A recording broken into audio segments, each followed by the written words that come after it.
Oh shit! It's a stream! Check out my stream!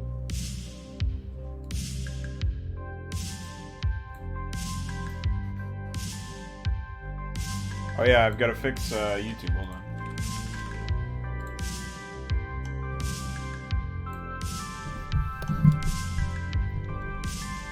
Forgot about that.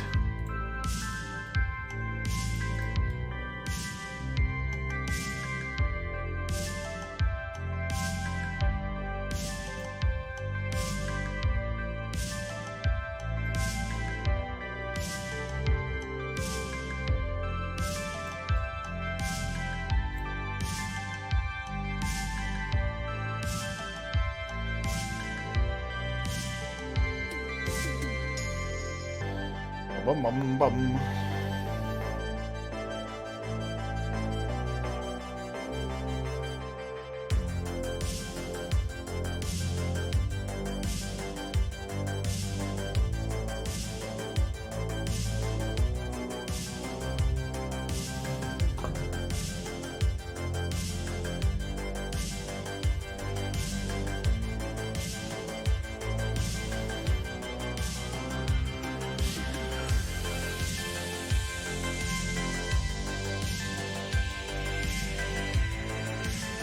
Alright, so hopefully YouTube works. I'm going to restart my chat. And I'll do a test. We'll see what happens.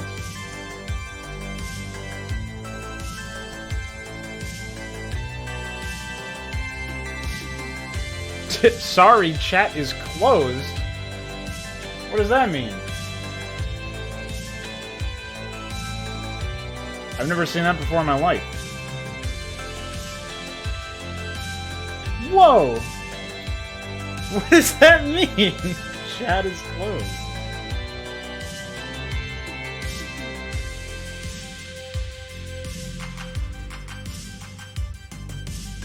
Oh, chat's enabled. Well, somebody else will have to figure that one out. I don't know. That's crazy.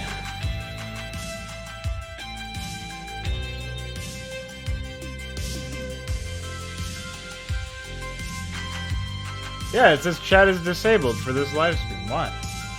What the fuck, YouTube? Why do you suck?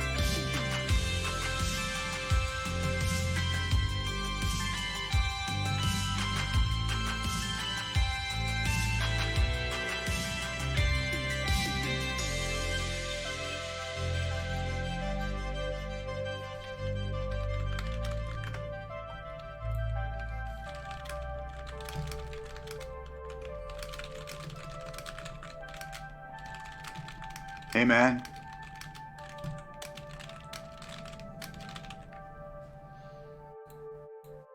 Hi, Balefall. Hope you like my fucking YouTube message.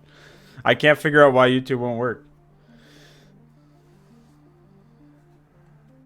I reset the shit in Restream and then it said, sorry, chat is disabled for YouTube. I don't know why.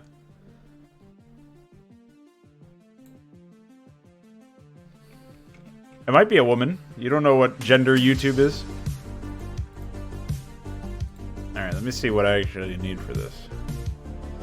I think I only needed the reverse ramp Hydra. Yeah, that's fine. Cool stuff.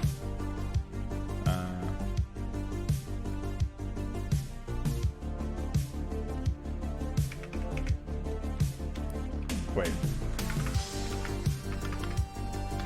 There. Alright, then I made this. This is shit. This is a blizzard ramp right here. This is my lovely, bendy, swirly MC Escher ramp. So I hope you guys are appreciative of it and all the work I didn't put into it.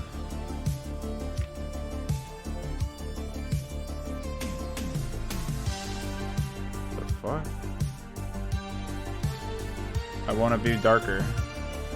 I want you blacker! Here, I think I have shade somewhere.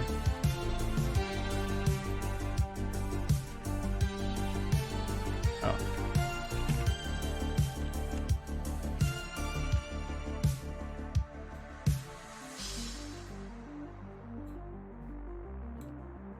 Make that a little more consistent, I think.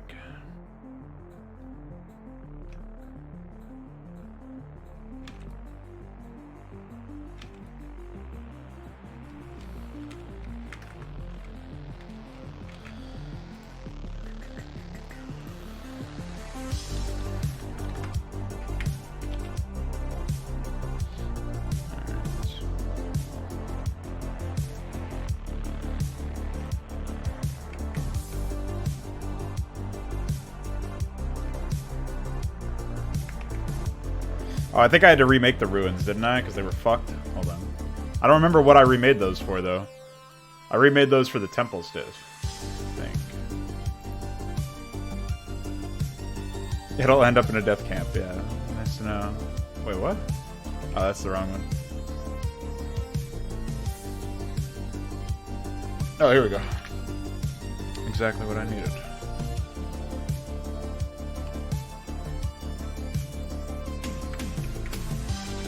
Crop out everything. It's not necessary.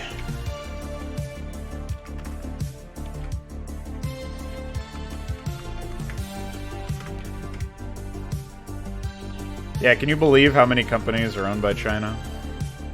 I sure can't. What else do I need this to be blended with? Oh. I could just open up this again. Let me find all my tiles.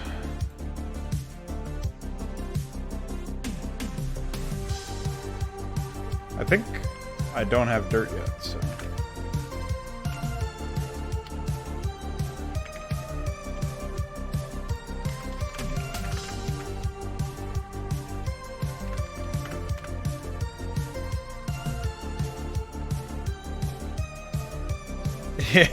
Yeah, I don't know, man. Seems a little wild to me. Oops. Oh no.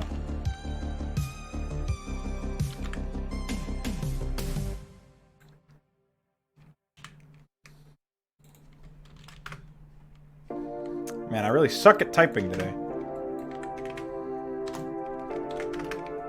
Oh wait, hold on. I had to fix something.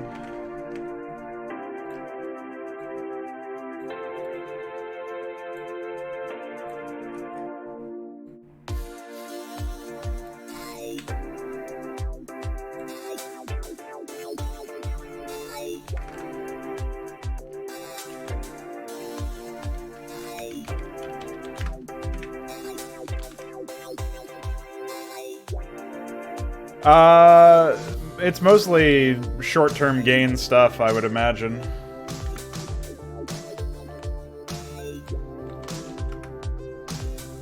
Oh. Except that's also mud, idiot! You didn't copy the temple, moron. There we go.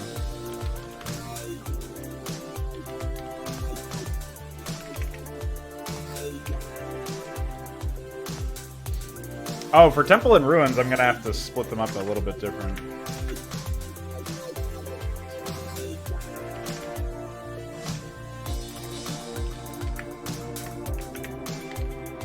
So, like...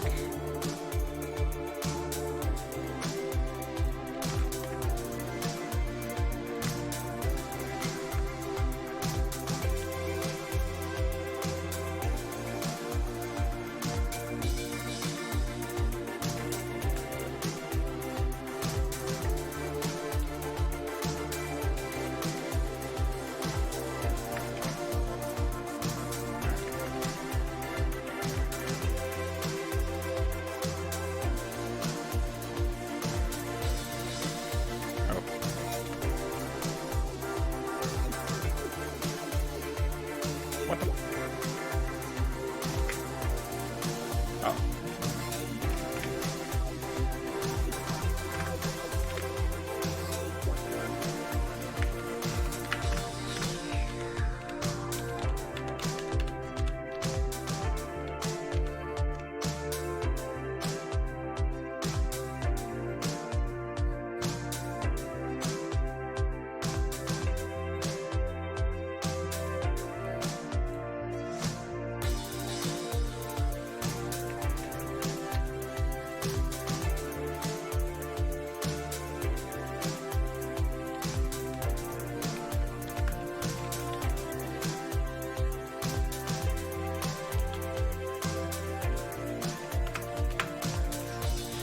think that's all I have to do.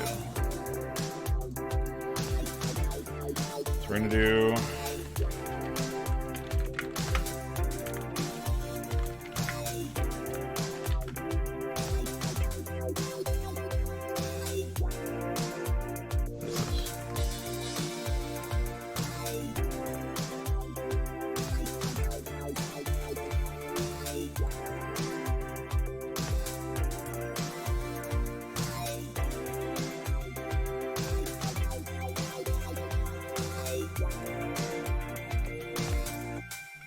I think I was missing one of the normal ramps as well. We have jungle, high dirt. Oh, what is this? Oh, that's regular dirt. So dirt, high dirt, jungle, ruins. Yeah, we're missing mud and temple. Time to figure out which one of these is the most up-to-date as far as tiles go. I'll compare all of these. Well, this one has a lot more. So it's definitely not ramp N. We can delete that. And then ramp. Well, that one's not even close to being done, so we can delete that. Alright, cool.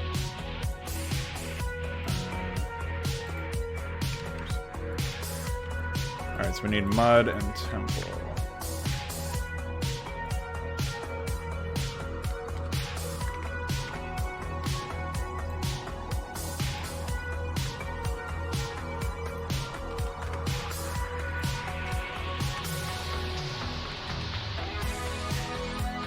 Okay. Hello, Heltrix.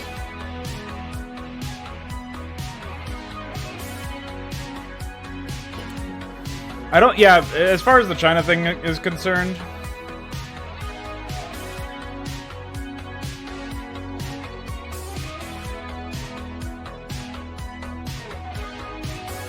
hold on, I'm destroying somebody.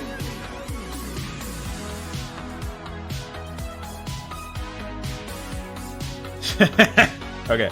As far as the China thing is concerned, basically, there's so many companies that are lined up waiting to replace them that obviously to me, or it is obvious to me that this is what we got, right? So this is all we have to look forward to. It's very sad. And so... what is the fucking...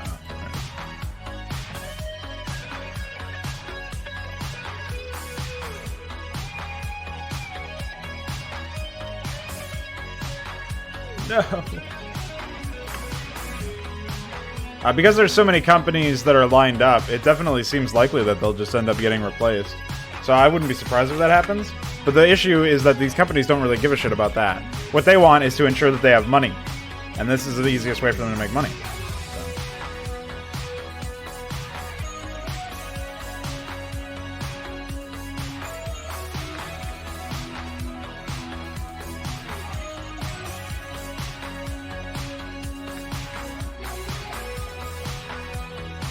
Wait.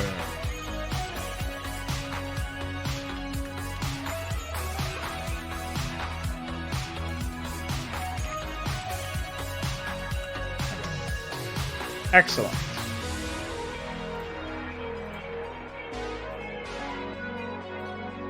Okay, so now we have temple.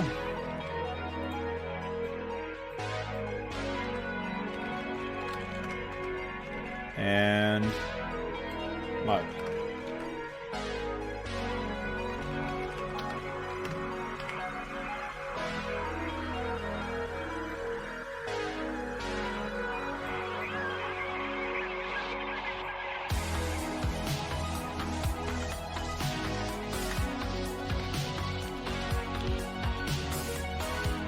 Okay. Now I can say that. Oh, wait. I didn't want to say that as a PSD, idiot.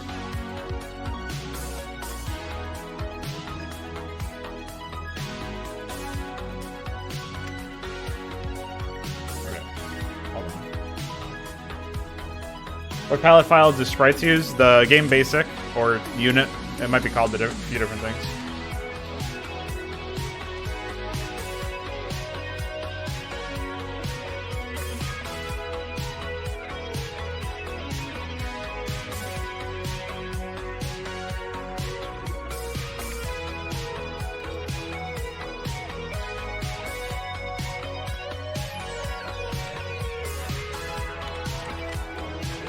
What an ugly ramp. I can't wait to have a better replacement.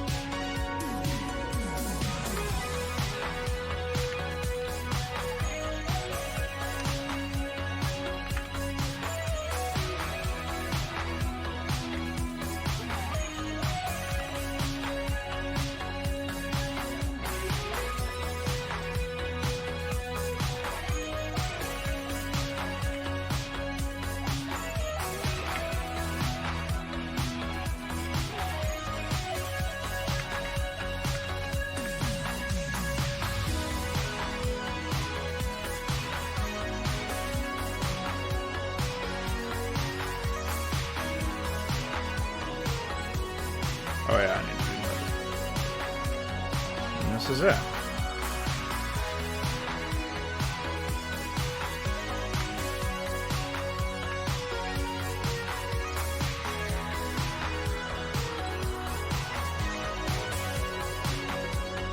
Oh wait. Hold the fucking phone. Man, I'm so good at typing.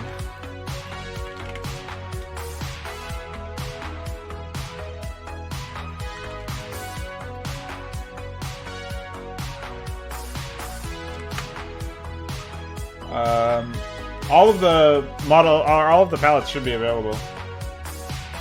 Just in like Pi GRP or Pi Pal or something. Oh, okay, cool. Alright, so now that we have that, I think the only thing that was left for me to fix at some point was I wanted to fix the...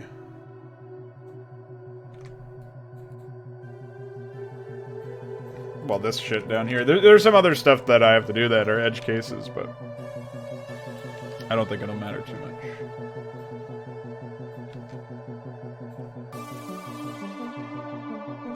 Okay. So, for this particular tile set, we do need to make some other changes, right? We need this blending with that.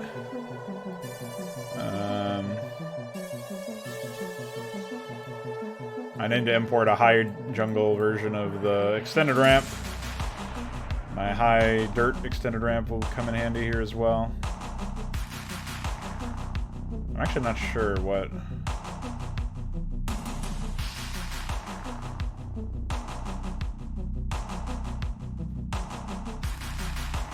what should be done here.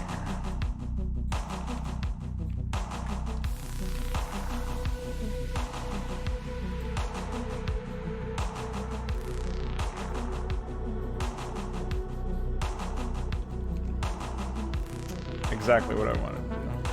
Thank you, SCM Draft.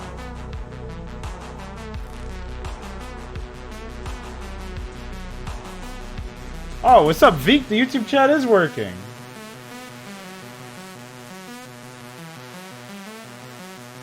Well, I guess I can put my dick suck message away. Cool. Well, I guess you guys can go to YouTube if you want.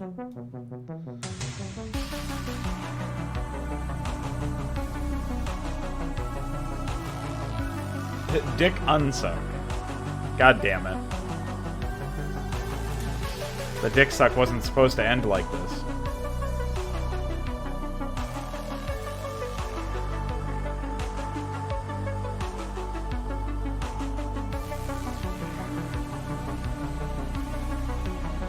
Ghetto-ass ramps.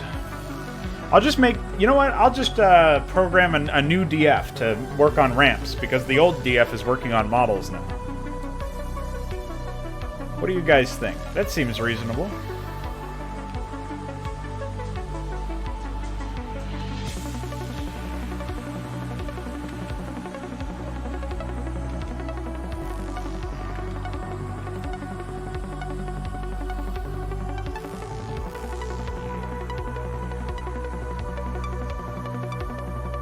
Oh yeah, I forgot to tell Ivor about that.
I'm posting a challenge question in the Hydra chat channel. I'll let you guys know what it is after I'm done writing it.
Alright, so the question is about multi-building select and increasing the selection limit.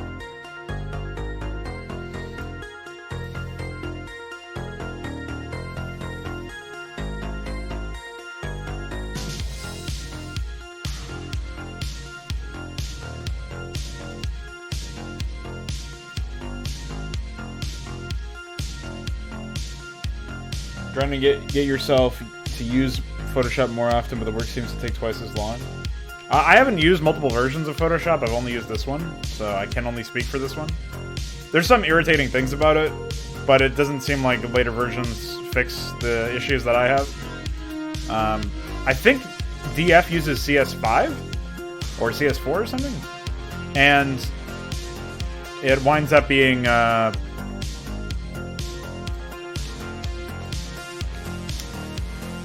like, I think his has less memory leaks than I do. Like, that's one of the biggest issues with Photoshop for me, is the memory leaks are insane.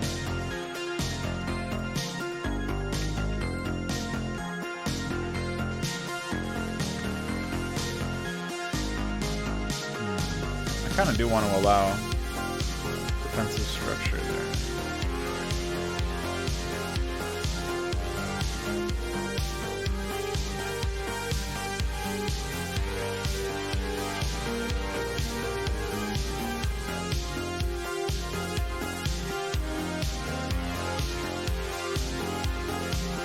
Well, basically, if you leave the program open long enough, it will start to slow down.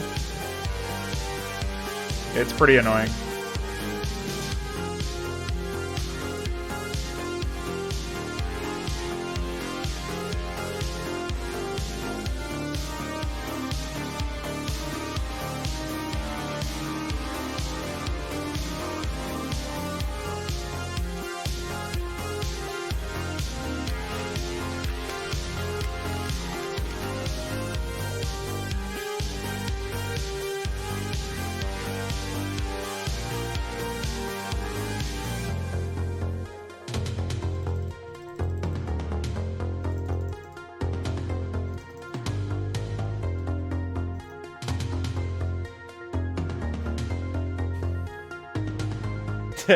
Yeah, they gotta catch them all, you know what I mean? Alright. Let's actually add this shit to the tile set. I do have some exciting news regarding the tile set. We actually have an improvement, believe it or not. Of course, the improvement may be that it doesn't launch at all. Oh, you know what I think it is? Hold on. I think because the program is new... Maybe it's just not launching at all? Yeah, I think it just might be busted. Let's try, Oh, it's not even in here. It is a useful improvement, guys, I promise. Oh, you know what this is? It's probably I used some version that doesn't work anymore. Hold on. Thankfully, I uploaded it to... I sent it to DF.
All right, for real, guys. Here's the improvement. Never mind.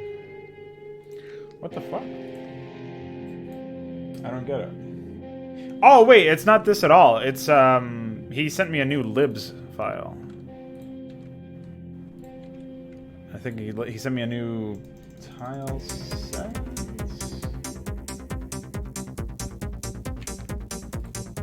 Veek, fix it.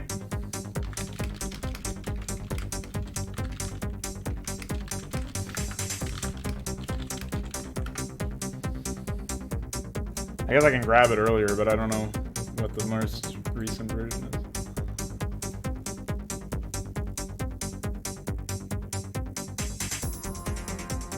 It's probably in EQ.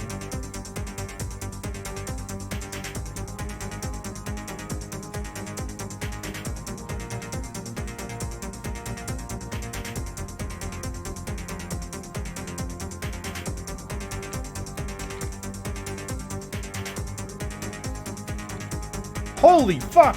Don't open it in that.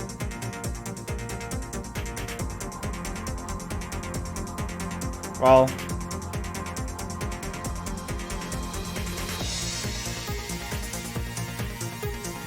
I guess I'm supposed to open it in idle or something.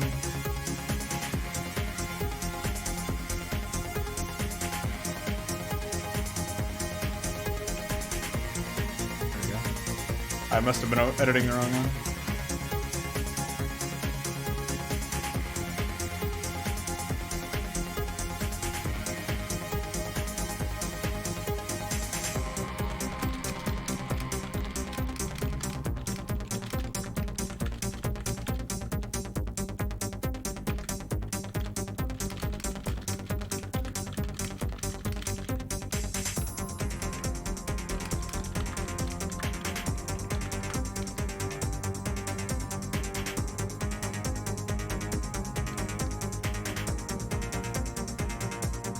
Wait, is this the one?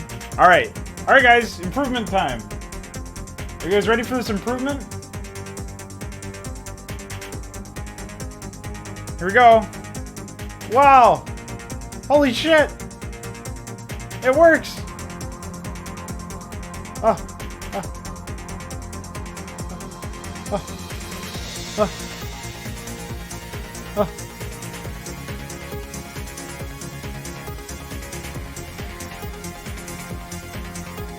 It's not crashing! Holy fuck!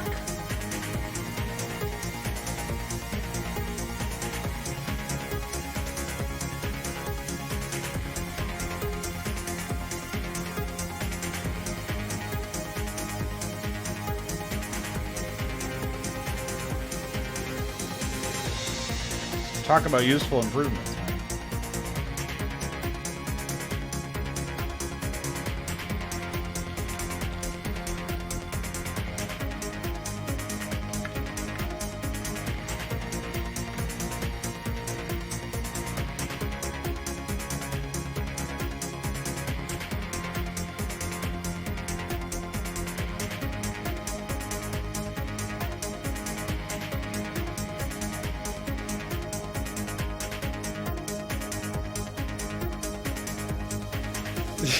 Yeah, it seems really funny to me that it took you 5 seconds to fix it and then it was done. Great. Truly excellent. What's up, Wucky? So when are you destroying those people, by the way?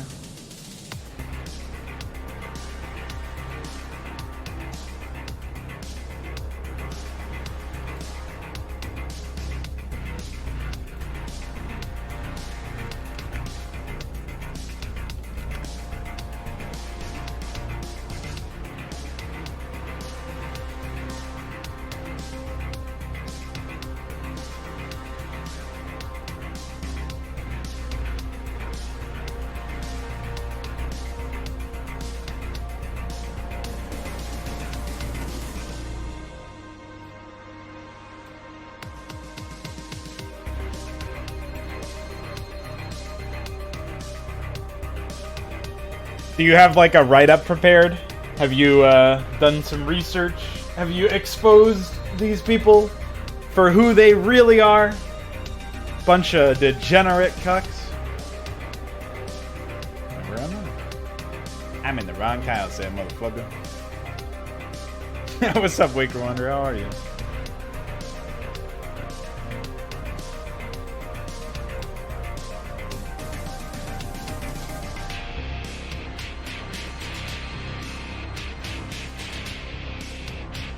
What was I missing? I think I was missing mud, right? Mud and...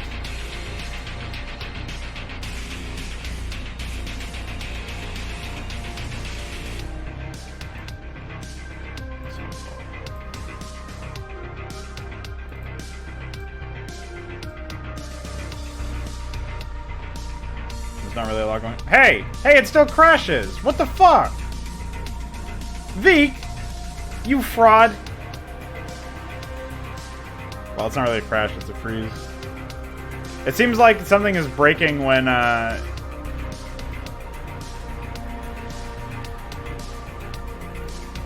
the... like, you add tiles. Maybe I have to reopen it or something?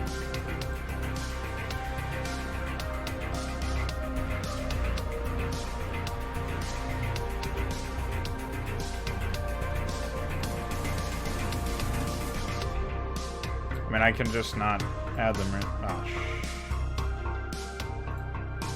ah, shit. What a misclick.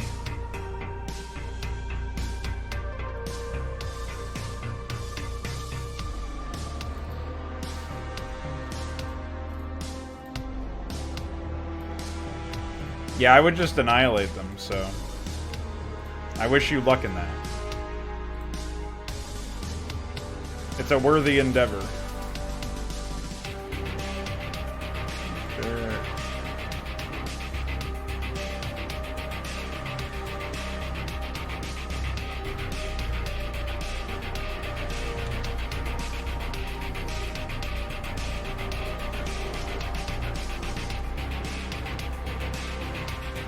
Let me know if you need help.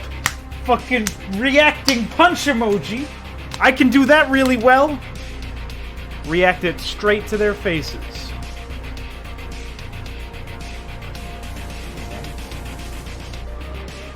Alright, let's test that theory. Yeah, what's up?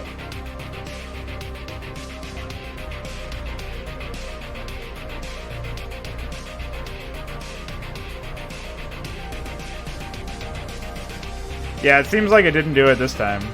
I don't know what the reality of that really is, though. Oh. What?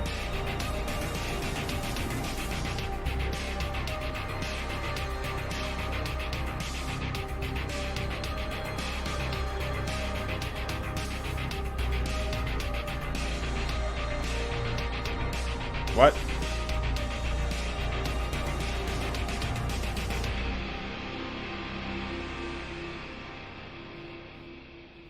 Yeah, I haven't forgotten about that. I just plugged that in after. Ugh. These are all placeholder shit, so... I didn't spend too much time fucking around with them.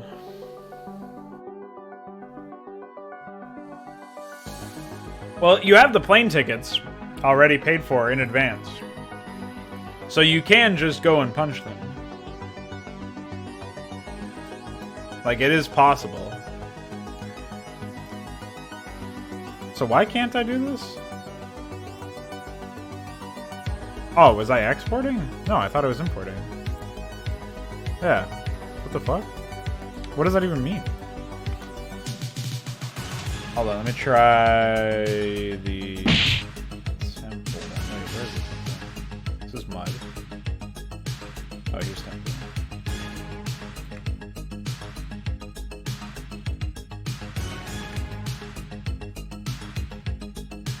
This is some psycho music. What do you mean? Oh wait, DF, did you have to fix something in PyTile to get these to import correctly? Because Veek wasn't using your source when he fixed the caching. I think you might have had to. Hold on, I've got to search on my phone because I don't have Discord open.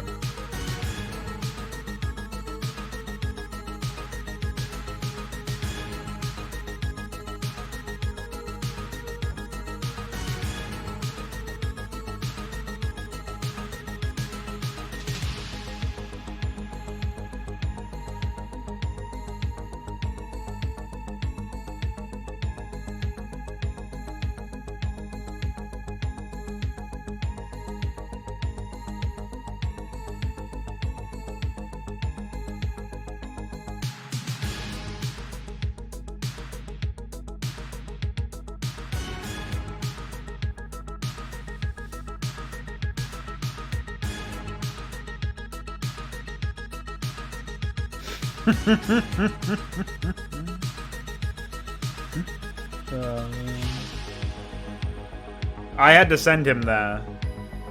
Oh wait, yeah, I did send him your source. So I have no idea then. Why wouldn't it work? I've never seen that error before in my life.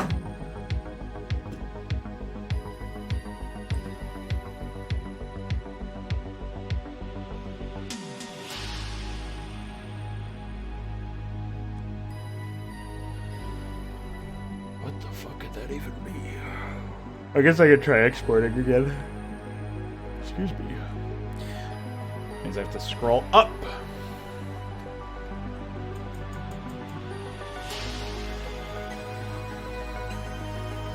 It is very nice to not have to deal with that, that's for sure. Not have to deal with any more crashes.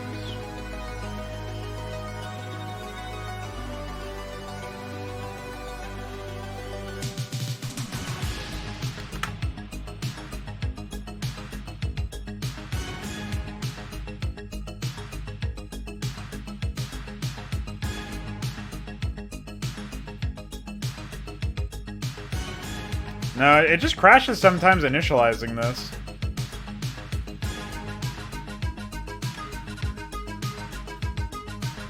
I don't know what that could be, though.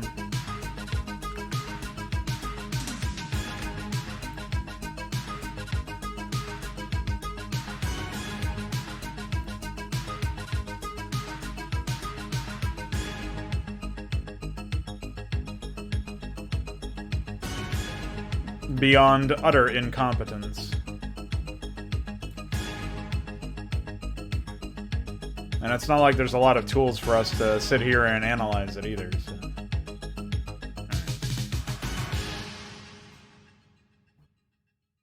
What do you mean? Is it because there's a fucking comment there? Like, I don't understand that.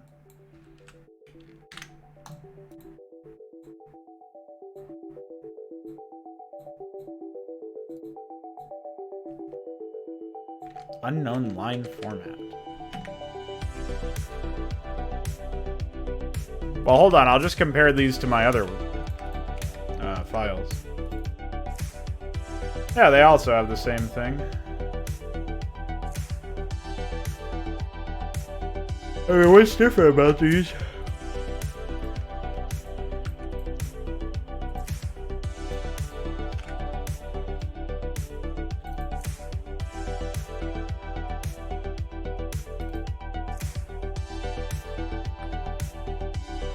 Yeah, it's breaking on stuff that it didn't break on before, so...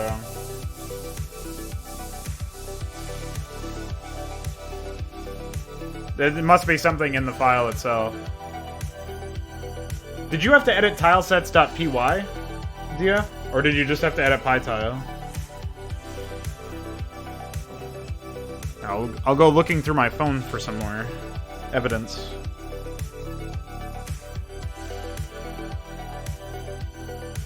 Oh, wait. Can you send me yours? Just send me yours on Discord and I'll plug it in here and we'll see if that fixes the problem.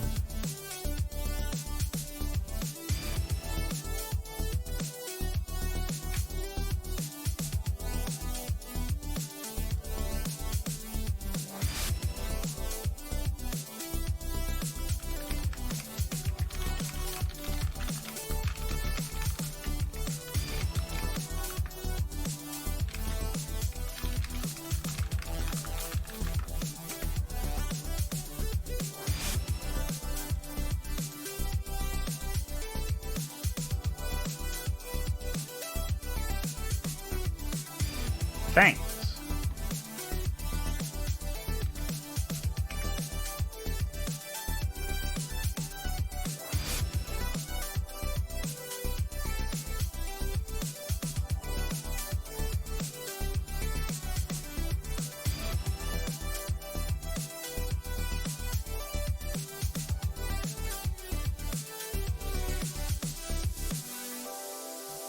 Alright, let's try this on for size.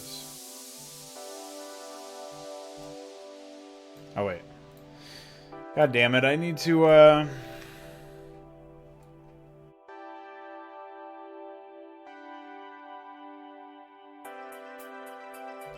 need to re-export it.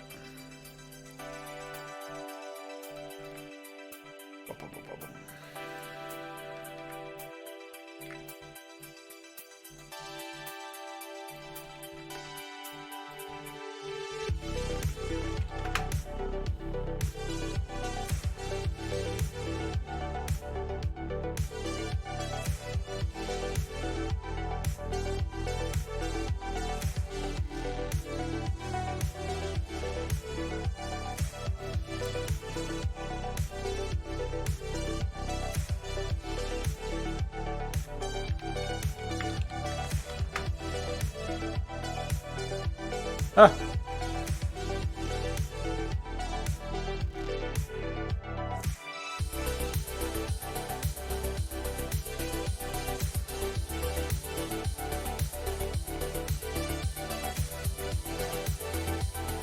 Nice. We are in business.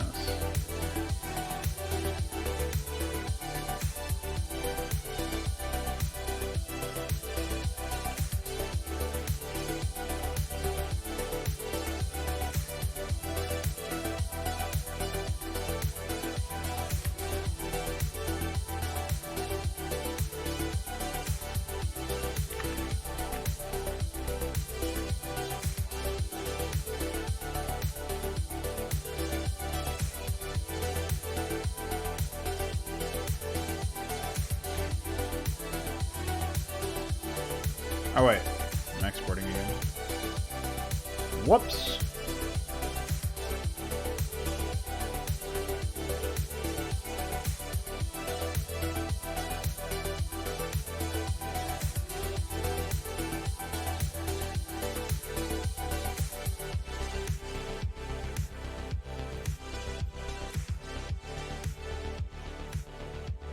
All right, moment of truth here.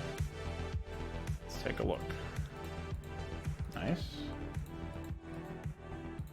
Excellent. I just need to, oh wait, that's an old one. Hold on, let me scroll down.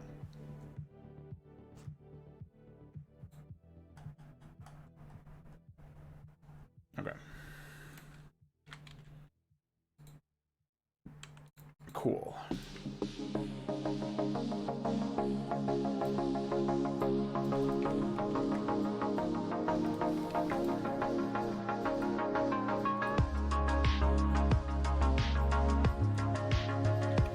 I guess we'll just do the broad strokes here.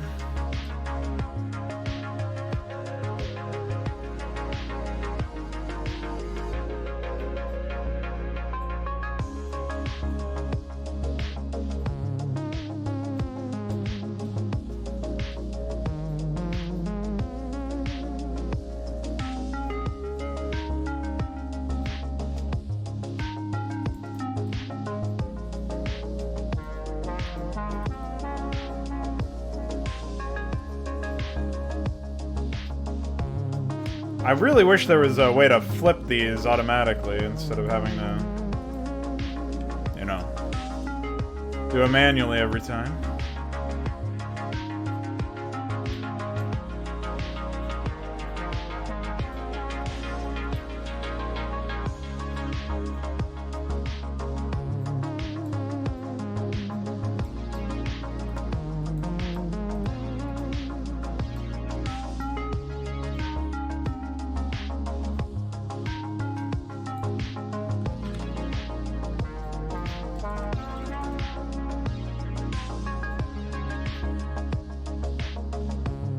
Yes.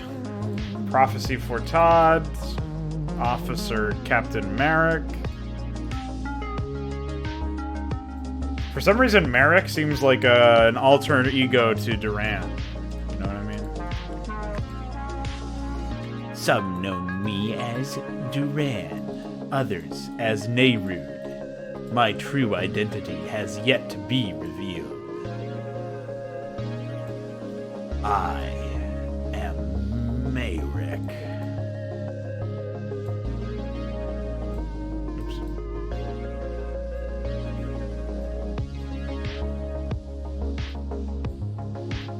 I still remember the immortal moment where he said, there was his screen name was in fucking, what's it called?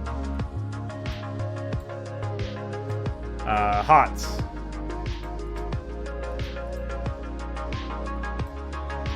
And he said, "Oh, this is awesome." I was like, do you remember what game you're playing?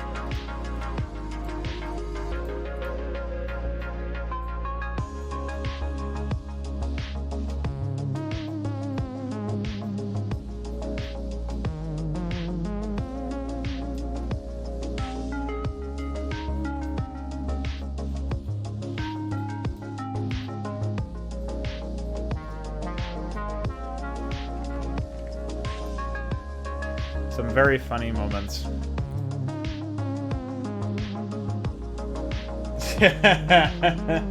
Oh, okay. Yeah. Very imaginative. They're very much like one another.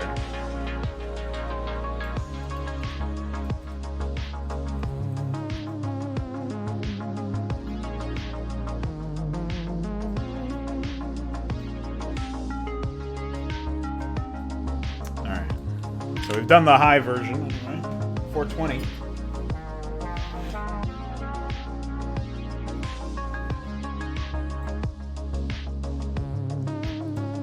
I do need to fix one thing, or two things, I think.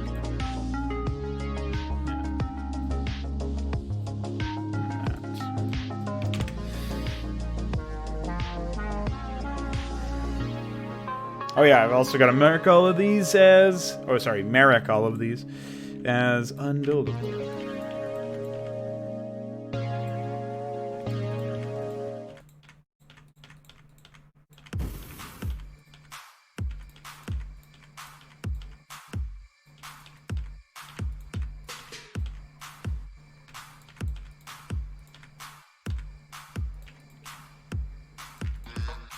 This has been a very schizophrenic mix, I feel like. Unless we're in a different one.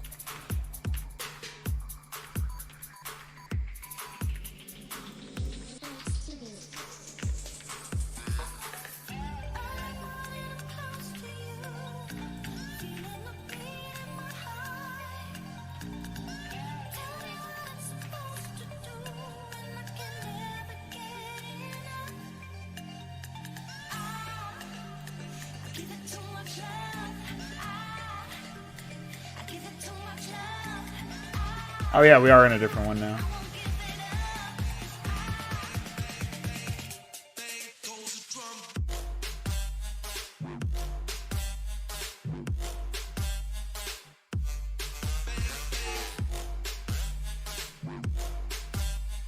Captain Marika.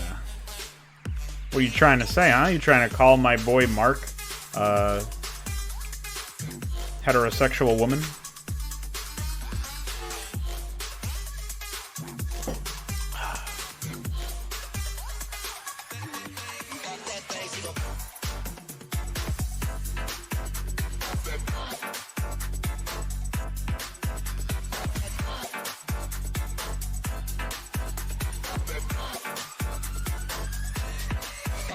Alright, let's see if we can get in here without crashing. Nope. Well, it's okay. We can still spin very frequently. So. Hey.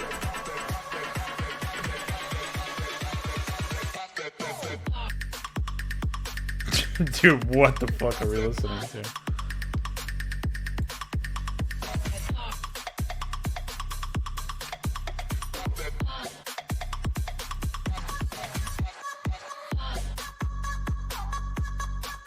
Holy shit.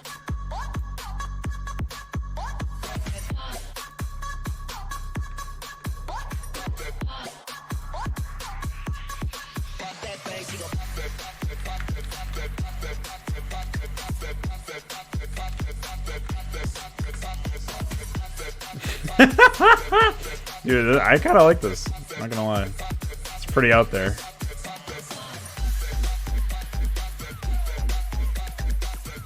Autism FM, yeah. Well, the funniest thing is that everybody seems to like this kind of music, right? This is like popular music in the club, man. Well, maybe it's a little too out there for that, but I don't know. It's just something that I feel like more people than you would expect would enjoy this sort of thing. And it's definitely autistic, so.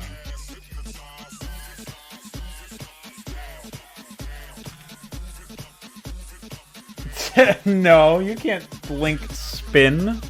That's not allowed.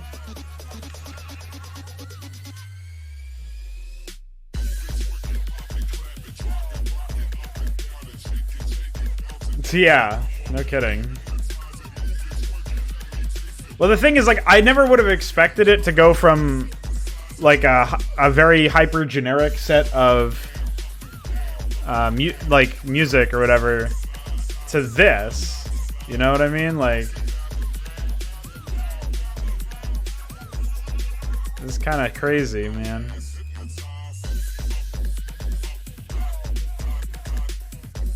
Alright, I think we can go to that. This is up ramp, which I assume is this. Yeah, so this should be. Okay. So, now we can do this. Very exciting time.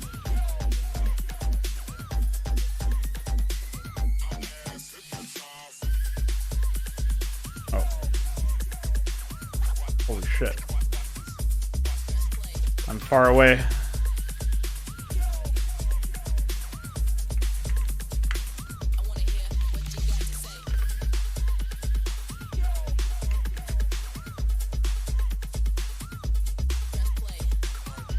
The idea that it would go from, like, get to here, to this point, popular music, from just Katy Perry or whatever is really psychotic to me. Like, I never would have been able to predict the rise of trap.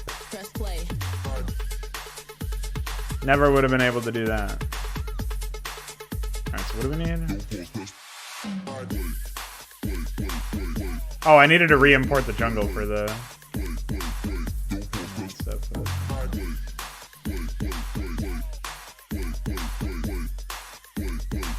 Don't pause, press play, play, play, play, play, play, play, play, play.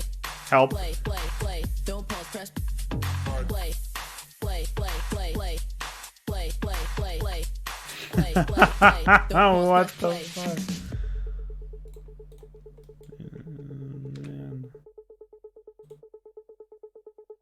Oh no, they've been indexed with. Hey DF, I indexed this with Jungle New and NC, and they're sparkling. Explain that one to me.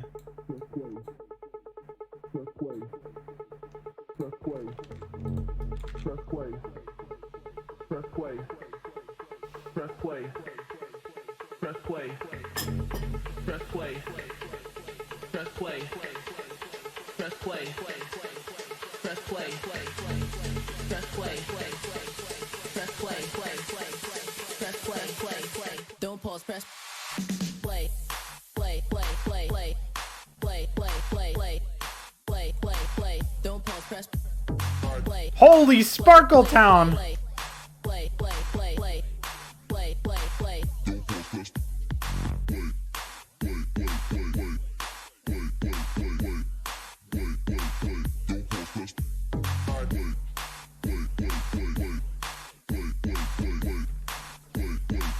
Don't pause, press press press press press play. Yeah, give me a sec. Press press press. Don't pause, press press press press press play. Press. Press. Press. Don't pause, press play.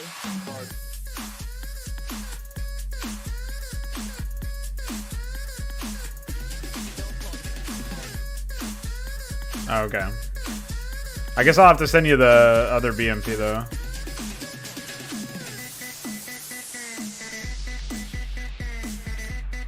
Unless you can make heads or tails of that. I'll send you the ruins one just in case.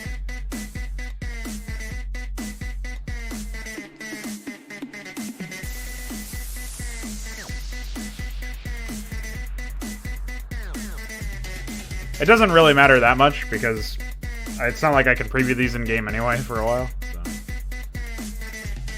I'm not too worried.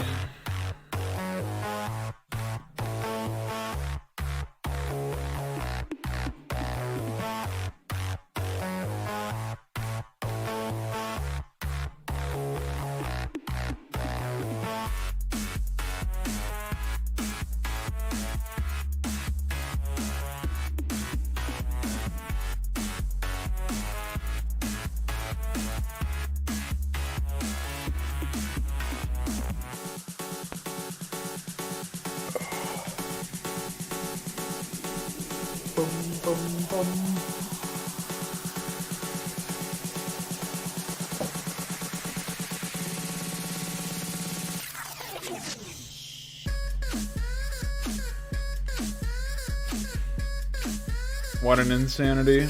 Oh, I never imported the up ramp.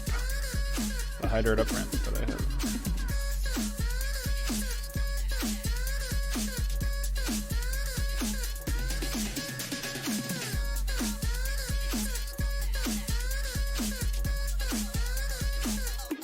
Oh wait, I didn't save it. Oh, everything's fine. No issues.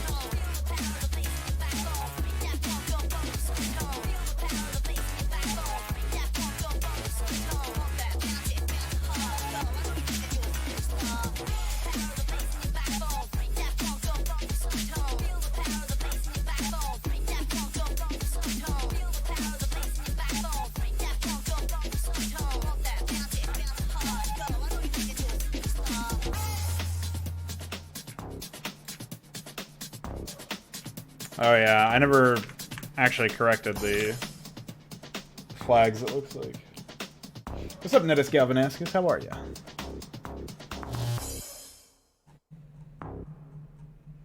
Right now I'm just working on finalizing some shit with a tile set.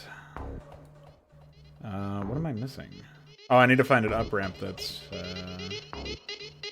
got the appropriate... Oh, it's right up. Here it is. This is the one, I believe.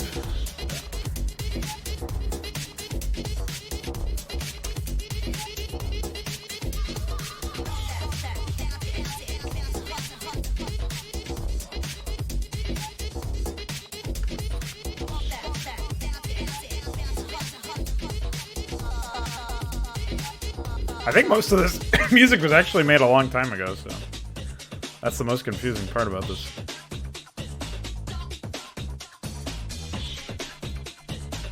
Thank you very much. I wish I didn't have to edit a JSON file to tell these guys which files I want to automatically download. That would be nice.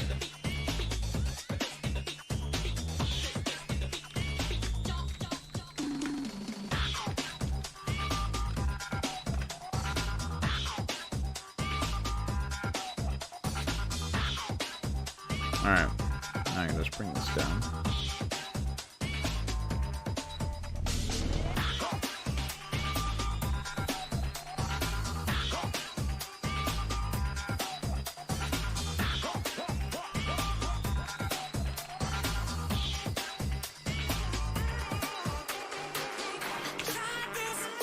No, it's fine. I'll be able to fix it later. I'm not going to bother hot swapping the graphics in right now. I don't think. Dude, what? How is it so fucked up? What happened? Are they all fucked up?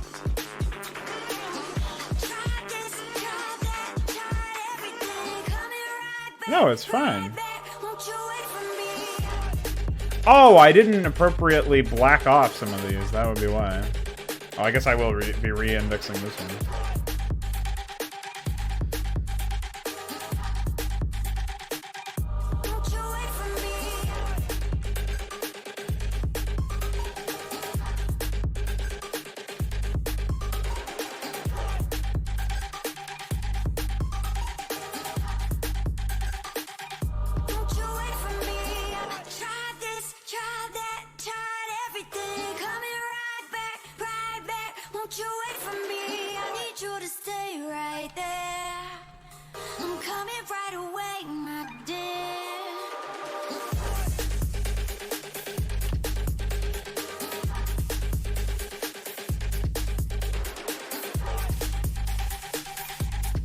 Alright.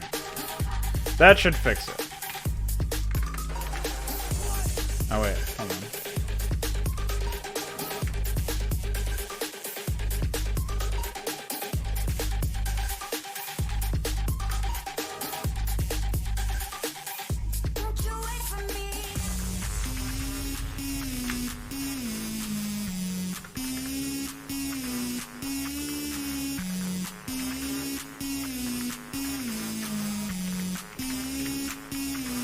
Thanks for fixing that so quick. Appreciate it.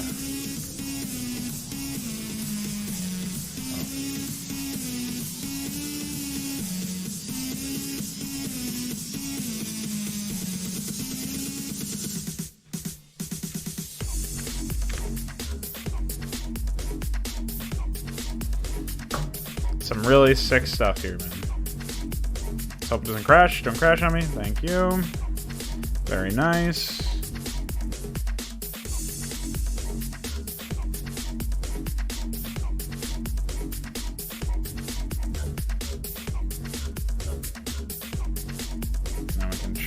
No, it's also fucked up. I don't know how these get fucked up, man. It doesn't make any sense to me.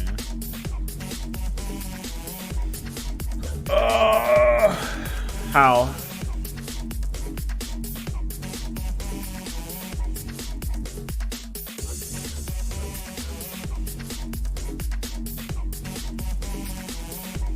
It's clearly fine here.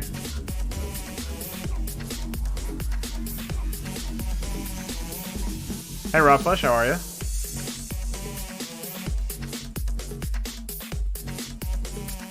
Yeah, there's no issues over here, so how the fuck is it broken? Oh, it is fucked up over here.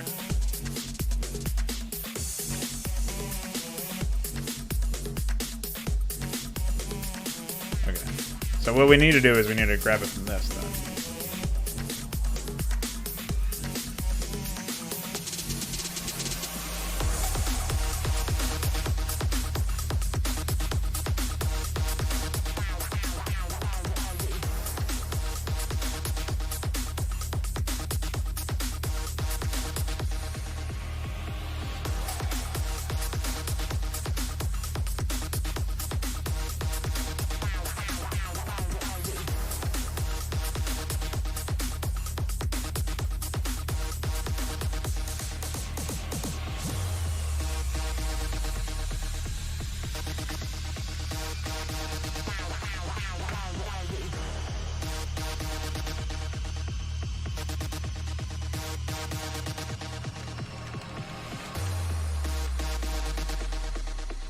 Okay. Now I need to find the ruins one, which I think is over here.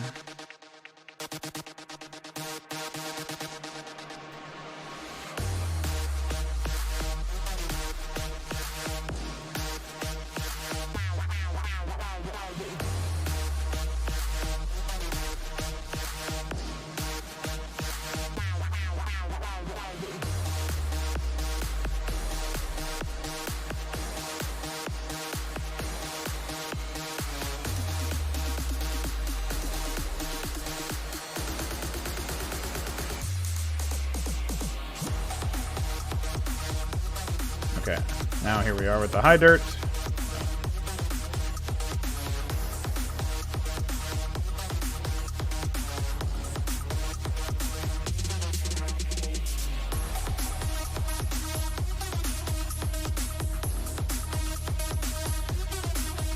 No!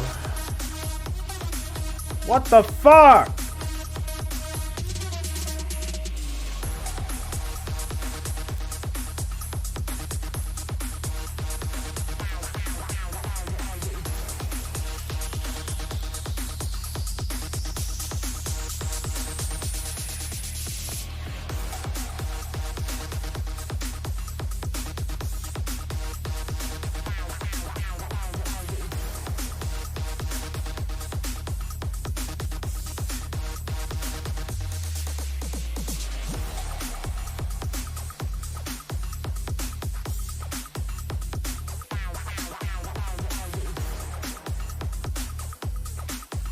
Still makes me a little nervous to do that sometimes. Just scroll down willy-nilly.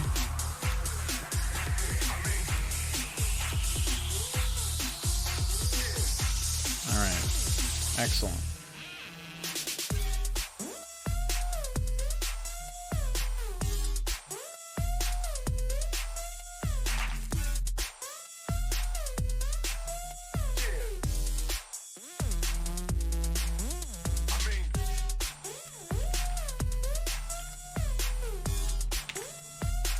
Alright, let's try this on for size.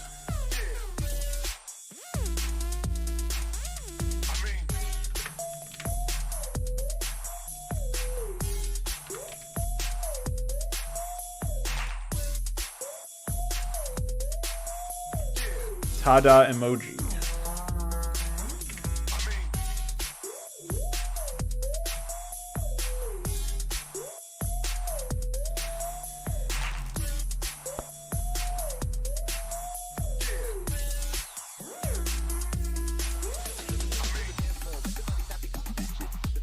Yeah, I remember him. I don't think I played Yells of Freedom, though.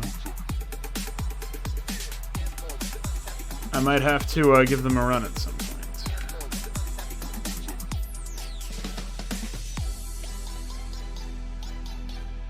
Oh wait, we didn't add these yet.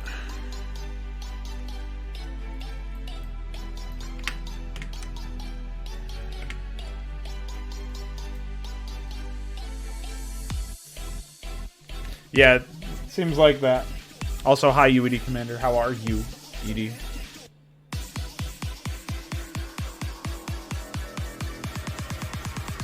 Oh, wait. Wait, I think I already have those. What a fucking prankster I am. That is the opposite of what I actually wanted to do. LOL, LOL.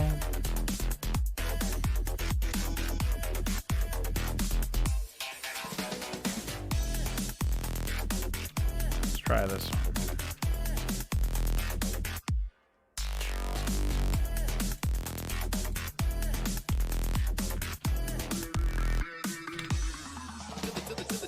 Cards of freedom. Free. I say a free for you. Let me just make sure that there's no sparkling here. Yeah, it looks like that fixed the sparkling. At least I don't see any on that, so. Good job. We're no longer Twilight vampires.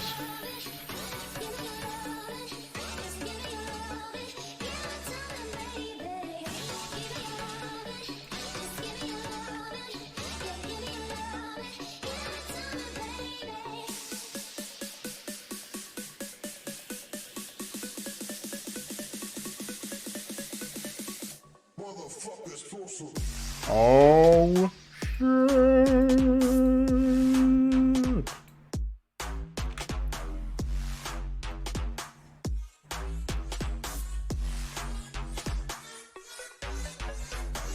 Oh, so it's not actually finished. I think it means that events are not triggered properly. Things are not finished.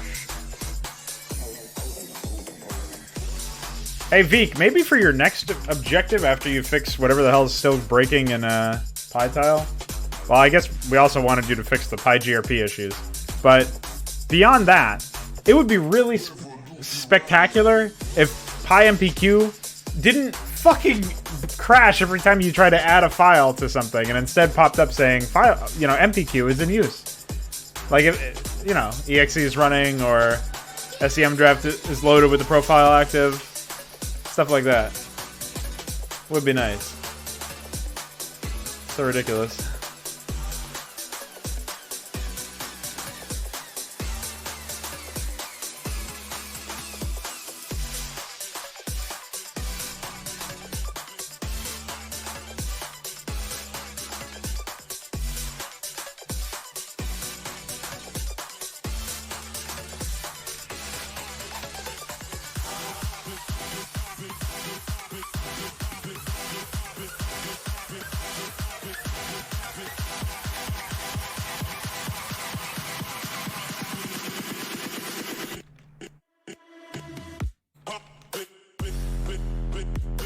It's sparkle time, boys. Ah.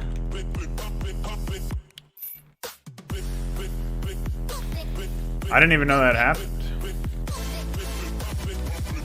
The delete key thing.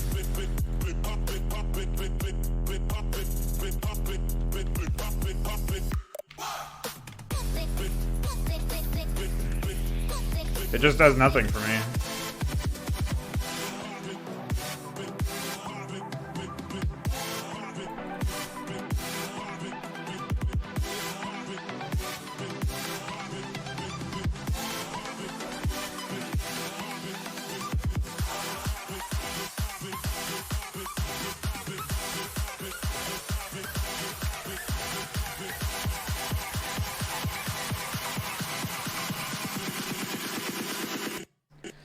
What's up, Patrick? Yeah, there you go. You gotta style your greetings after the song. Got some breakbeat going on, man.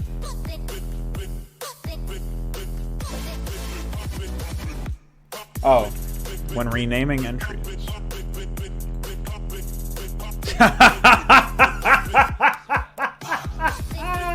Wow! That's amazing. Your brain is completely destroyed. That is some impressive stuff, man. I like that.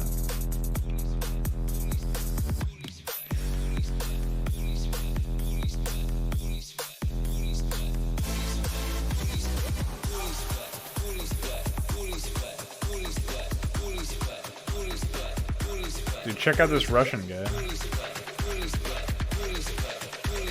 Isn't this song so cool because Russian saying the same word? LOL. Oh, it does? Well, it wouldn't because the MPQ was active, so.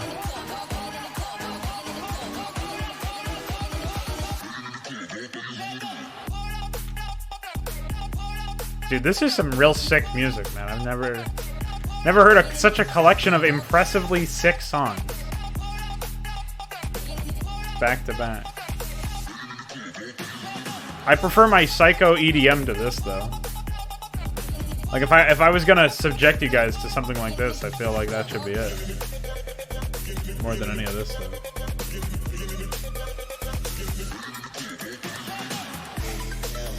Issues with PyGRP? Basically, Crows! yeah, there you go. So, when you import a file into PyGRP, sometimes it misinterprets certain pixel colors as pure black, which is obviously not what you want. I really thought I made that tile at some point. Time to go scrolling.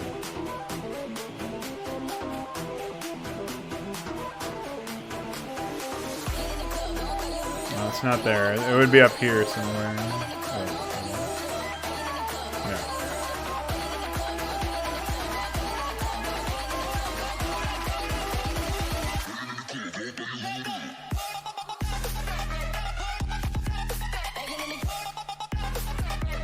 That looks vaguely familiar. But I don't think that's what I was looking for either. Oh, here I made some other ones. Not quite what I was looking for.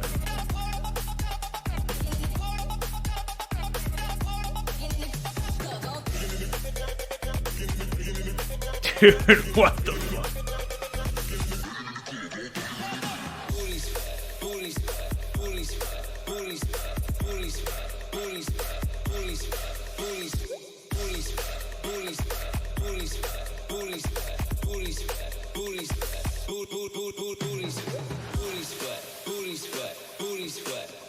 Bully Square. Oh, maybe he's saying booty sweat. That's fucking disgusting. Get this man out of here, dude. He's a menace to society.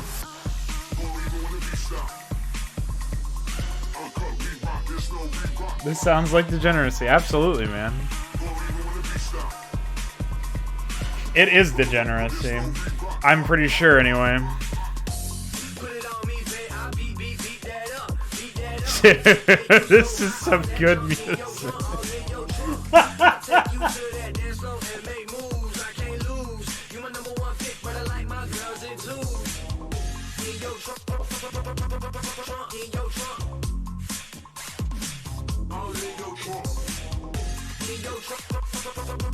In yo trunk, dude.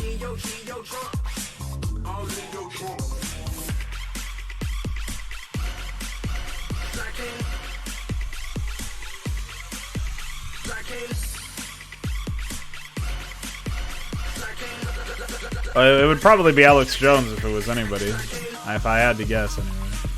Alright, so we've done our fucking spinning. I think.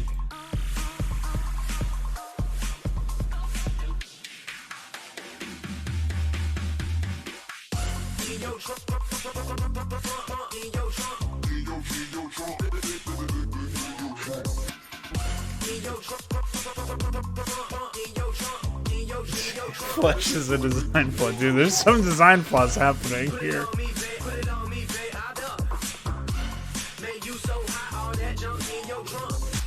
Dude, help me.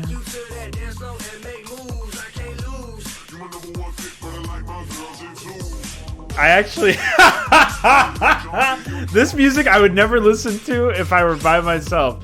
But just because I'm streaming to 10,000 viewers right now, I actually really like that I'm listening to this. This is great. It's a grand old time, man.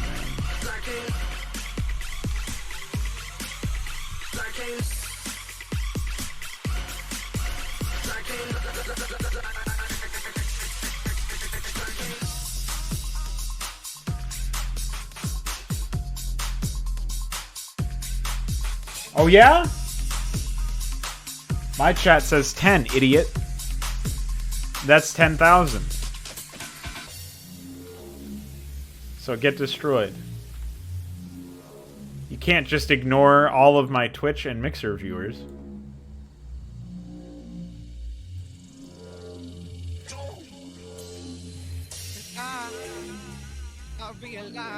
All right.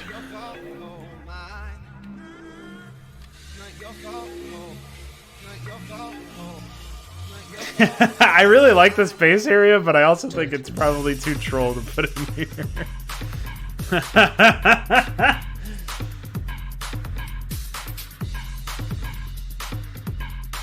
It's just through restream, so I stream once, restream picks it all up.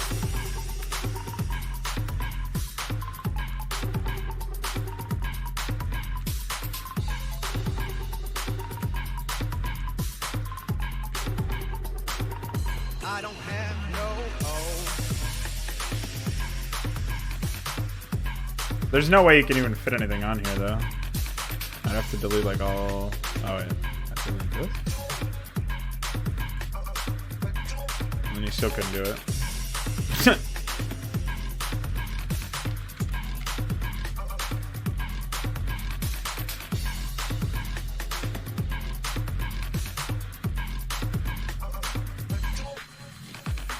Well, in that case, fuck it. They can enjoy the, distance mining operation here.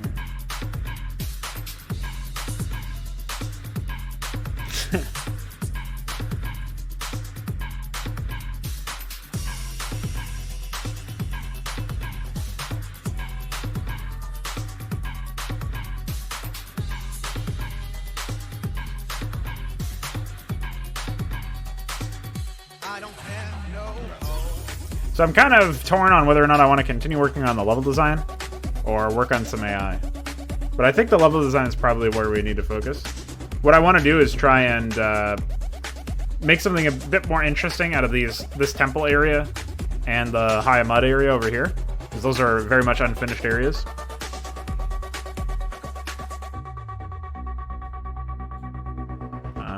might be able to do something more interesting with like this area as well.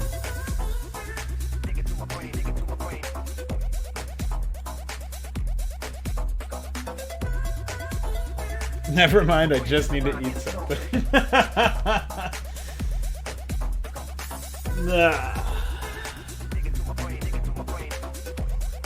Oh, speaking of eating something, I might do that myself pretty soon. Oh.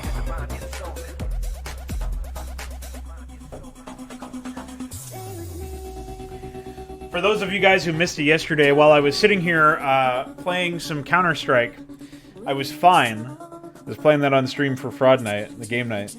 And then, as soon as I launched the Blizzard Battle.net app and launched Starcraft 2 to play some shitty things like that, I started having heart palpitations. I didn't know what the fuck was going on. So then I walked for 15 minutes to my urgent care center, and they said, "You're fine," after hooking me up to an EKG and all that shit. And I was like, "Oh, okay, cool. Thanks." And then they sent me home. So StarCraft 2 almost gave me a heart attack. That's the takeaway that I got from that story. So for all you people who think Blizzard couldn't get any worse, nope, they can. Deploying heart attacks to people nationwide.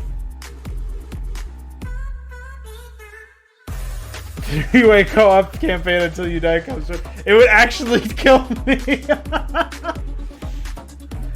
Oh, I wasn't really going to bother with that VOD, but if you guys want it, I can, I have to stitch it together because it's 2 different videos.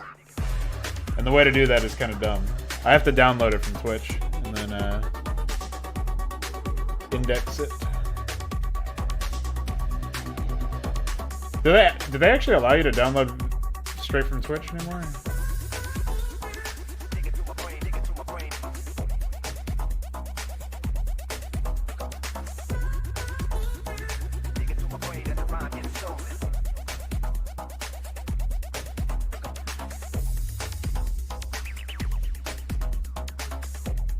It looks like I can download it, so I'll try that.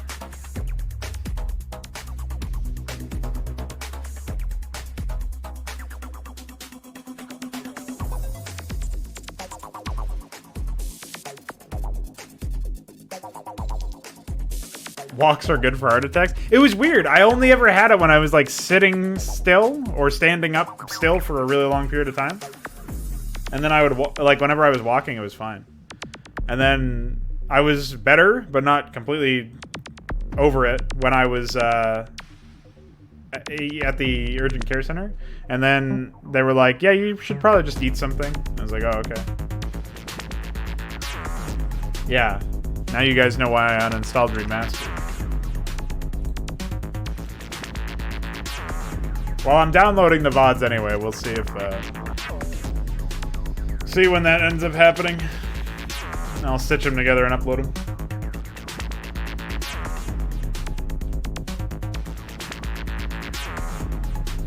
Alright, so we have the Overmind here. Hi, Overmind. I gotta edit you.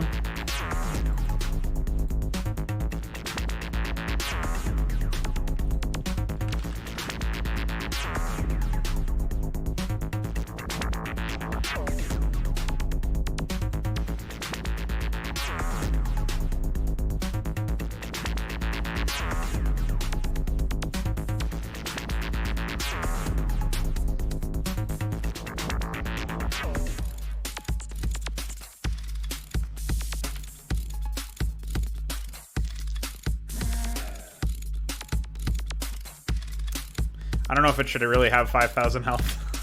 That seems a little strange.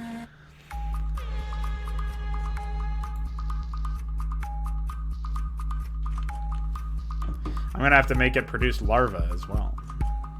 What if I made it so that it required only 254 space and the Yggdrasil had 254 space? Then you could use the Yggdrasil to move the Overmind around. Wouldn't that be epic? Wouldn't that just be spectacular?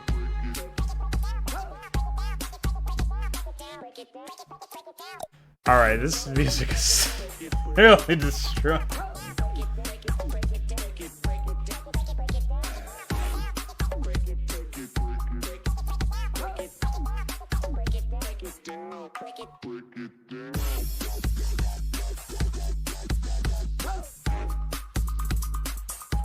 And we'll keep it. It's fine. What's the big deal?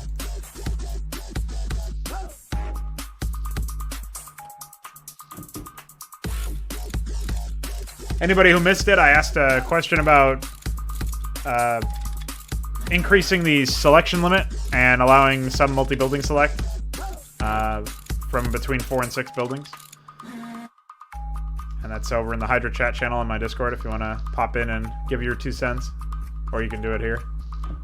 I think it'll work out for the better. We just have to, I'm not necessarily going to do it for sure. I still have to, figure that one out.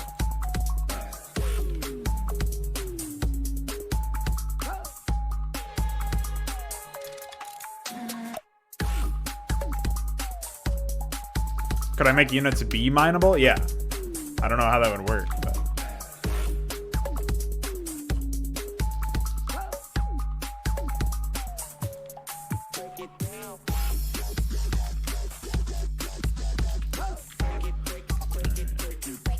I want to do something more interesting with this area.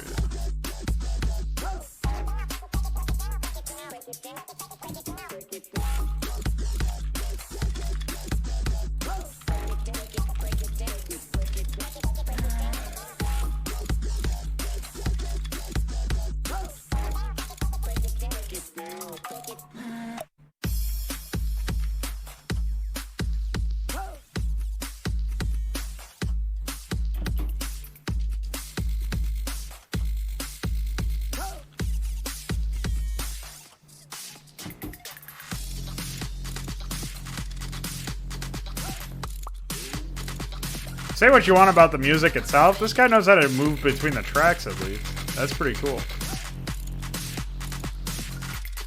I like that a lot.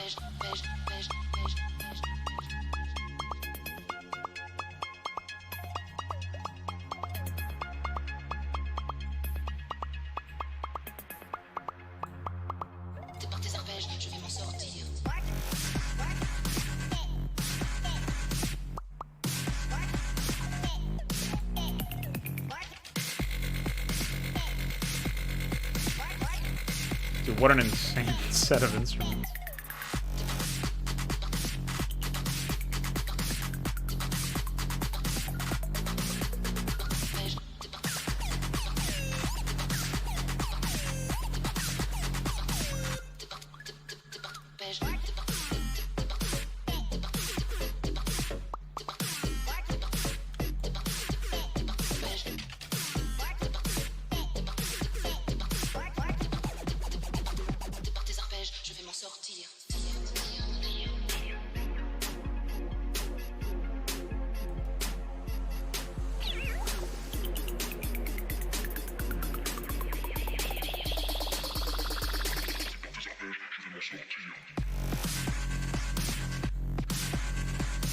That melody they used is lifted from somewhere. I'm not sure where.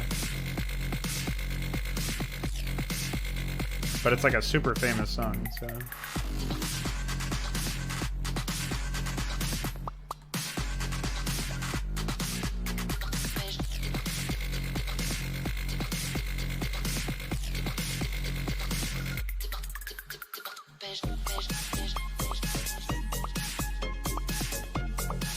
Yeah, it's this one.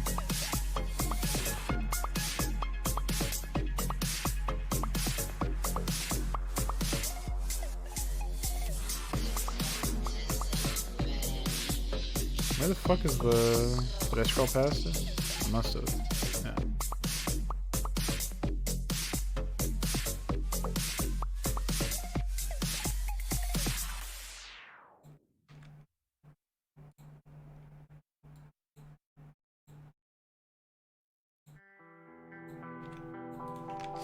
Alright, let's move over to... What the fuck? How did I even get over it? I don't know how that happened. Alright. I'll be right back. I'm gonna be a few minutes here. Gotta, I'm gonna rework that pretty extensively, I think. So enjoy this slow ballad, or whatever the fuck we're listening to now.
Alright.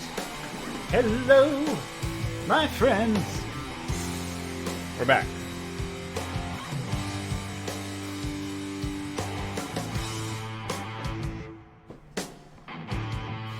Yeah, I mean, the first thing that I would do is probably increase data arrays, right? And then after that, it would be new rendering so that we don't have to stick to palettes.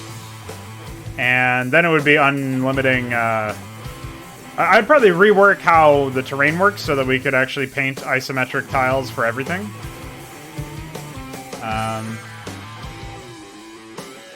And then after that, you would have like a pretty decent foundation. The pathfinding is a little bit less of an issue for me, but I could see an argument for fixing certain cases. And for sure, I would want to do stuff like making the AI see other unit collision so that they could move their shit around. Like if an SCV stuck behind depots and can't get out. Right now he just spins forever. Being able to have the AI see that is one way to fix that, I think.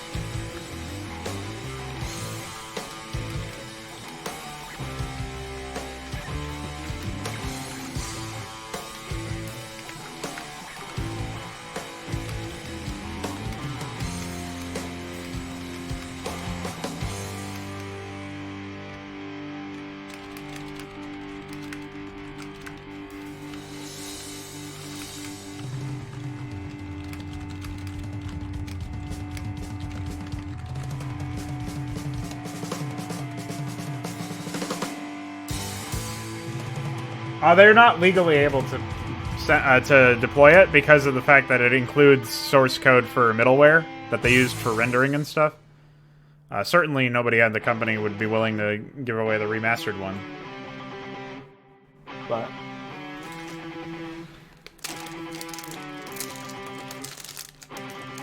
it's just how it is.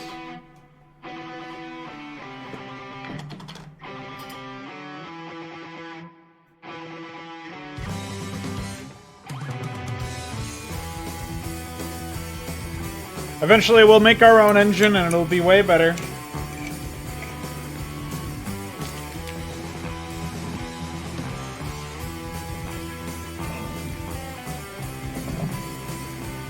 I think part of the reason why all of the engines out there end up failing is because they have this question in their minds, what do we want to make as far as the game goes, and then they build their engine around what they think they need now without really giving a fuck about what they might want to do later, or what somebody else might want to do later.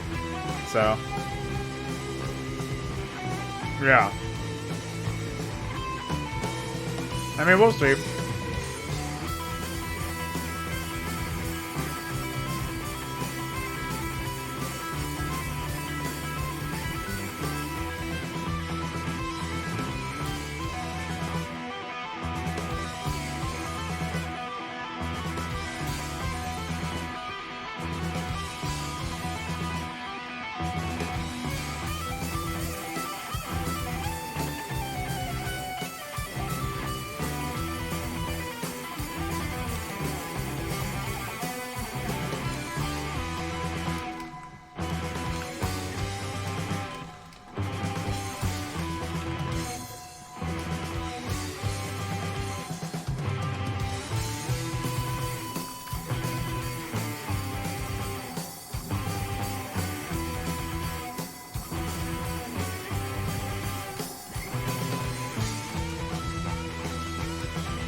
Just finishing my meal here. Hold on.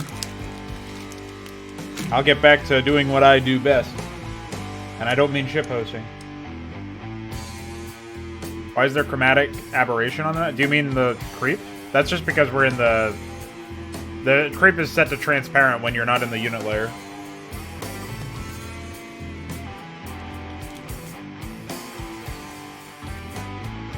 No. So, as far as remastered being free, the oh, that's just Mixer. Mixer has fucked colors compared to YouTube and Twitch. That's always been like that. As far as the remaster free thing, it's really confusing for people who don't know what the terminology is. So remastered, everything is remastered. Like the game that you're playing on the Battle.net app is remastered. After that, if you buy the skin pack that unlocks all of the remastered assets, that is what you also pay. You pay for that and matchmaking. That is the purchase. But the base game itself is free. You just can't use the remastered assets and you can't play matchmaking.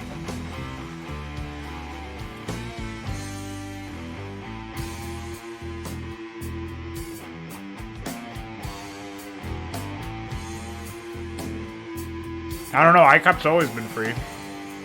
It was free before... way before Remastered.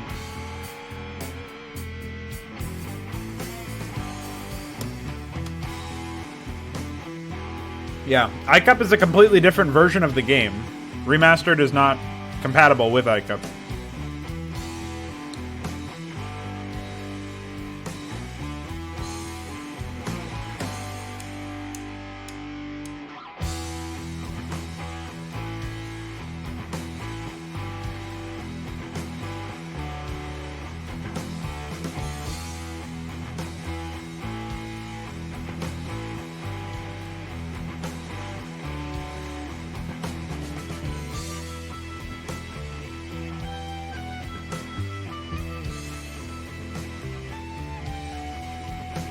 Yeah, most people aren't aware that there's an alternative.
Yeah, that's a fan-made one.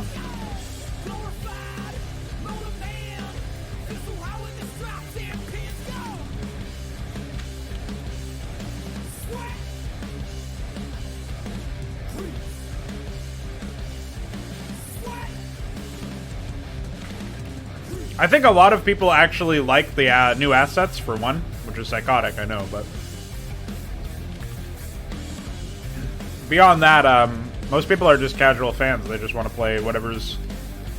whatever the easiest thing is to play for the average person, which is launching the Battle.net app and all this other stuff.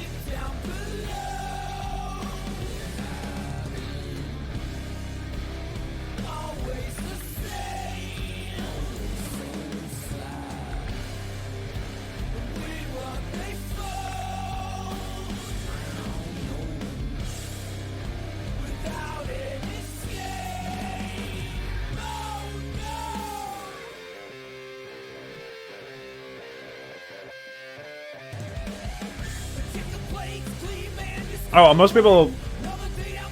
Oh, I don't know how many people are returning to the game after playing the original game for a long time. Most people probably did play Brood War before they like remastered even came out, and then they came back and played remastered. But I don't know if any of them played like a long amount of time or at all recently, so they probably don't have an accurate memory of what the original experience was like. But yes, most people who are consumers of Blizzard's products are indeed degenerates. That much is for sure.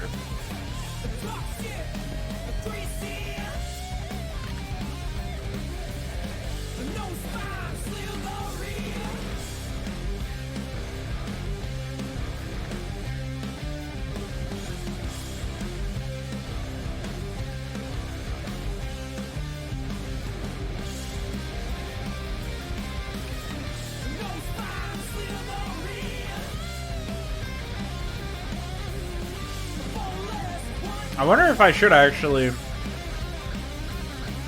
just shove this off over there.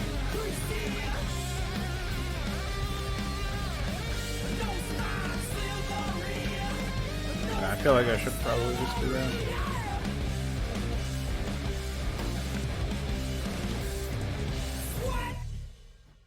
Sweat.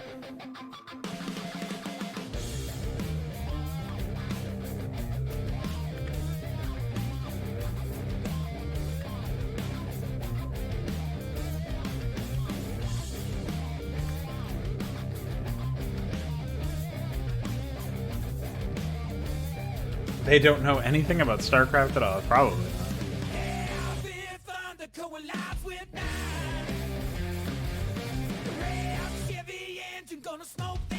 I wonder what the environment was like around Starcraft's forums when there was just an insane amount of shit going down with Blizzard and their censorship of that Blitzchung guy. Wonder if there were any bans handed out for that in the Starcraft section. Because, you know, that shit spreads out.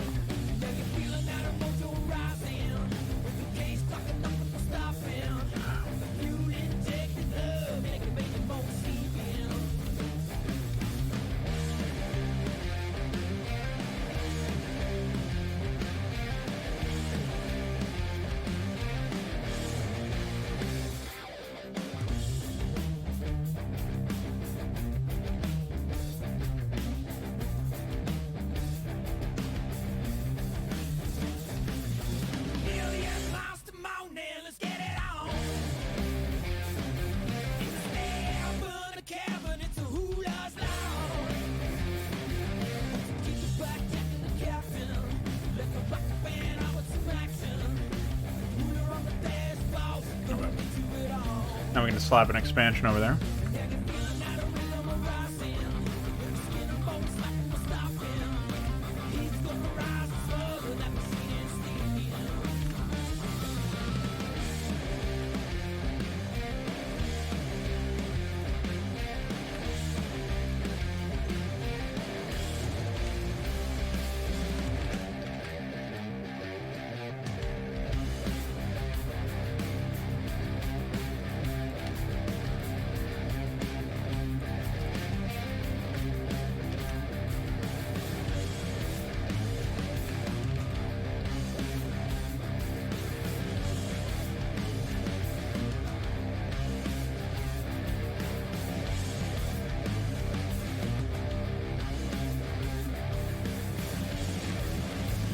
Boxer and books.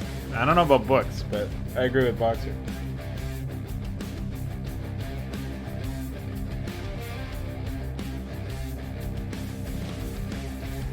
Yeah, it's funny that it took them long, like as long as it did, to get rid of Metzen. I just can't believe how much of an alcoholic everybody is over there. That's the real psychosis.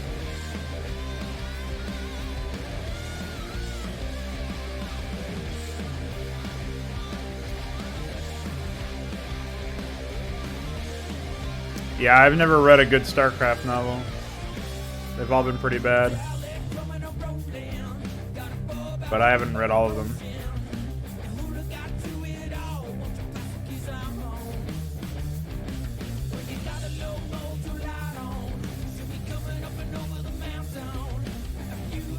Yeah, that's what I figured. Is that it's just a... Well, I mean, it was corporate policy, pretty much. Well before that, though, is the thing. Like...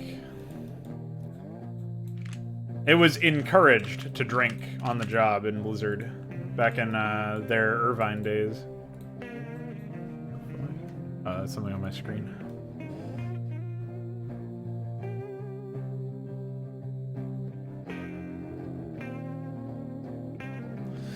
Yeah, it does. It explains more than they might expect.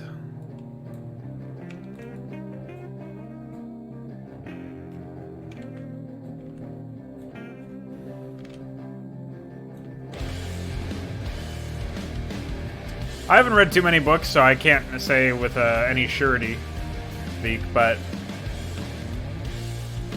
the problem with the Starcraft books and all other game books is that basically the publisher of the game reaches out and says, we've got these lists of events that happen, and they basically give them like a script, in a sense. It's not super restrictive, and they usually don't open up, like hold a line of communication with the author either. So it gets to the point where the author's making all of these assumptions and doing stuff that makes sense for them, for their characters that they're writing about. And at the end of the day, you get just some really sick shit where, like, only 50 battlecruisers are in the Dominion's Armada. And, like, that's from a book, but Blizzard considers that canon. Or it's, like, only 100 or something. It's some preposterously low number, considering you deploy and lose probably like 50 battlecruisers in most of the missions. So it's like really insane that that gets into a book and then people are like, yeah, that's real. Because then you have to reverse engineer that and apply, like retroactively apply that to your experience with the game. And you have to say, oh, holy shit, you know, that means that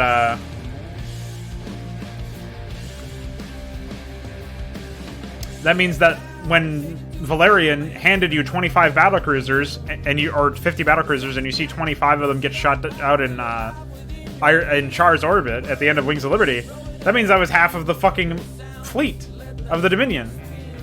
And this kid just handed it to you. Like, what the hell?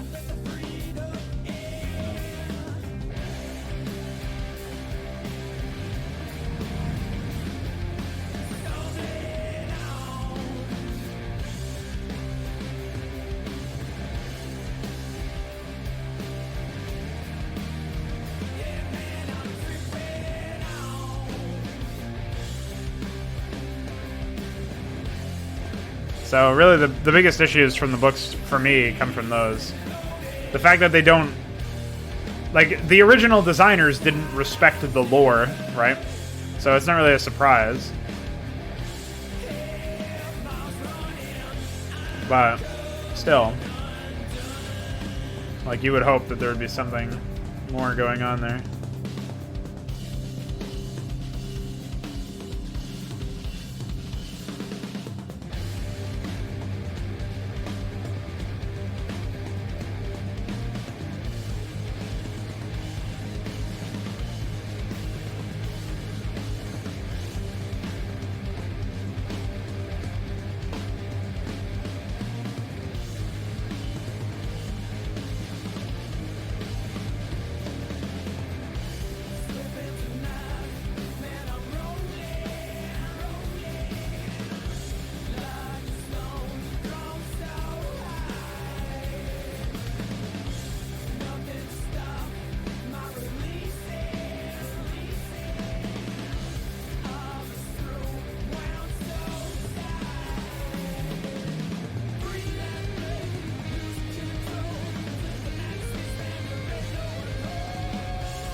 I was gonna link those two, but there's not actually enough space there.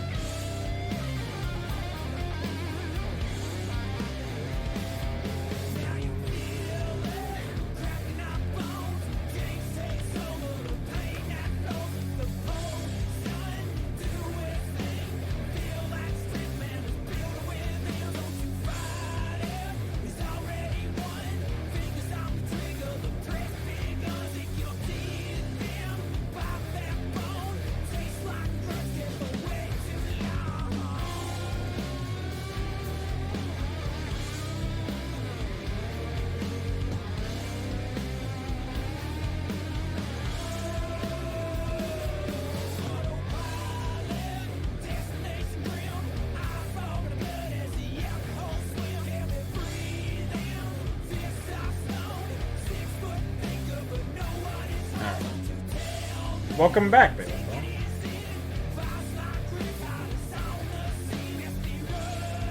Yeah, I mean, the biggest issue with StarCraft's lore in general, I would say, is probably that it's wholly unoriginal.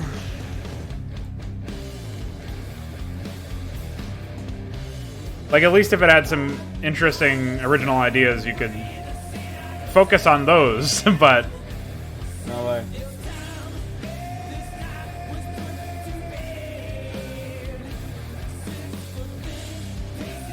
Right, nothing out of the ordinary, or at least nothing so far. It's like the novel equivalent of not making your siege tanks gyrate every time they move or shoot. You're not trying too hard.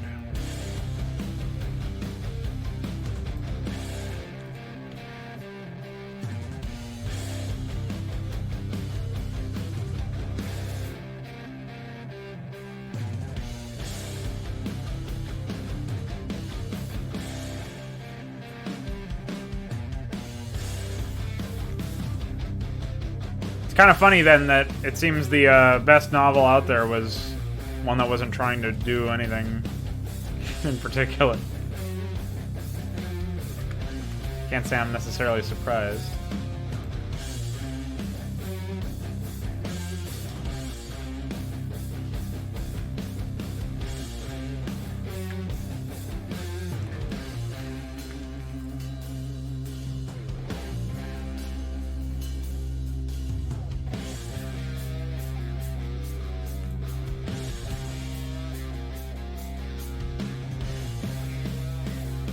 Oh, did I fuck up the tile plays for that? No. Just selected the wrong ones, I guess.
Well, it's only better. StarCraft 1 is only better than most other RTS games because it had production value behind the like voice acting and editing in most instances. There's some that are really dumb, but most instances were at least tolerable. And then you compare that to it also had better ways to communicate in-game ideas than most other RTS games.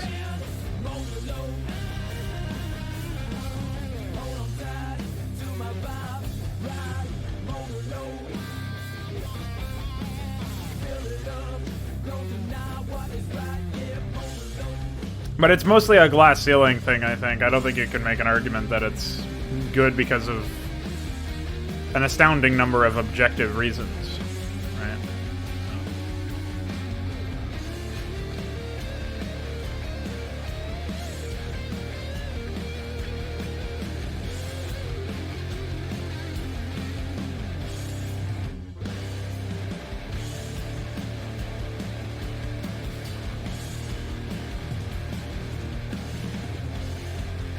Yeah.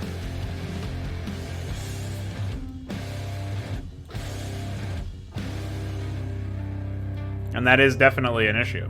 Don't get me wrong. certainly won't catch me apologizing for such games.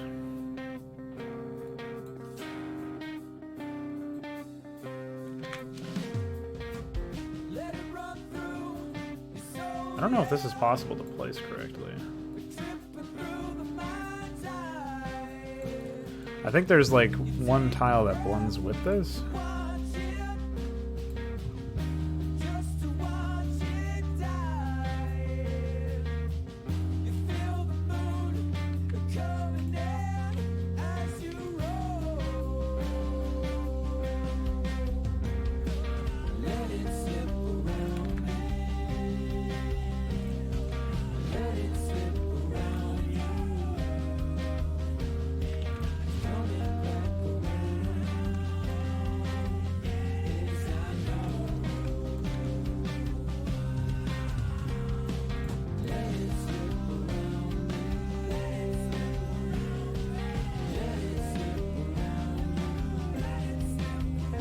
Yeah, I guess that's how you're supposed to blend that.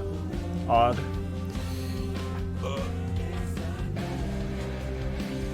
Yeah, Starcraft is a good RTS. There's pretty much... Well... The thing is, I really don't even like saying that, just because it's... such a damned if you do, damned if you don't situation. Yes, it's good, but it's not objectively good, right? So it's good relative to the competition, which is a very different kind of good.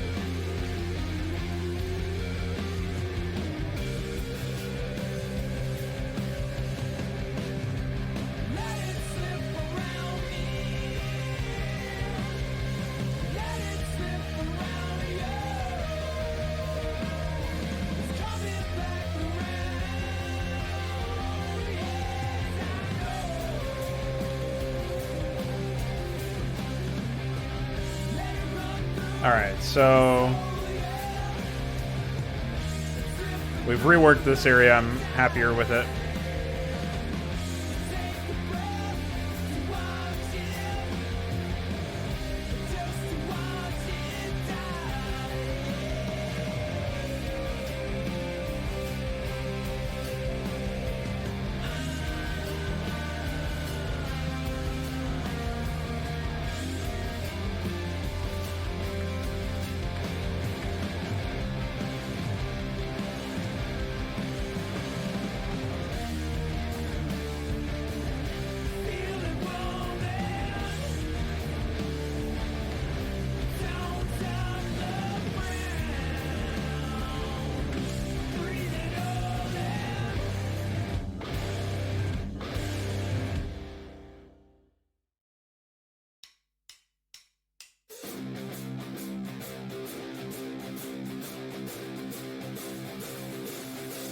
No, when I say objectively good, what I mean is efficient at communicating the developer's intent.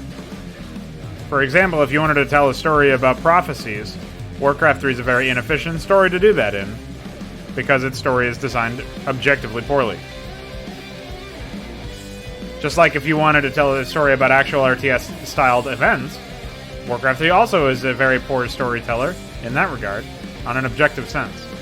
It's very inefficient. It doesn't do enough good things. It doesn't do enough right.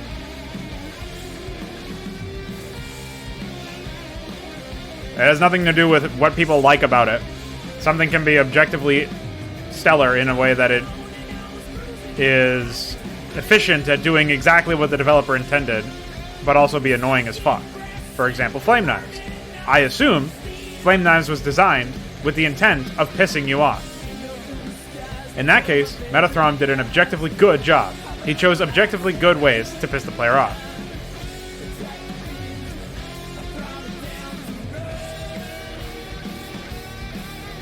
If he intended to tell a story that would actually be good, as in actually be consistent, right? And like a lot of it is actually consistency. It's just another word for it. Because if you're getting mixed signals from a game, it's going to completely turn off your brain in that sense. You're not going to pay attention to the story or be as invested.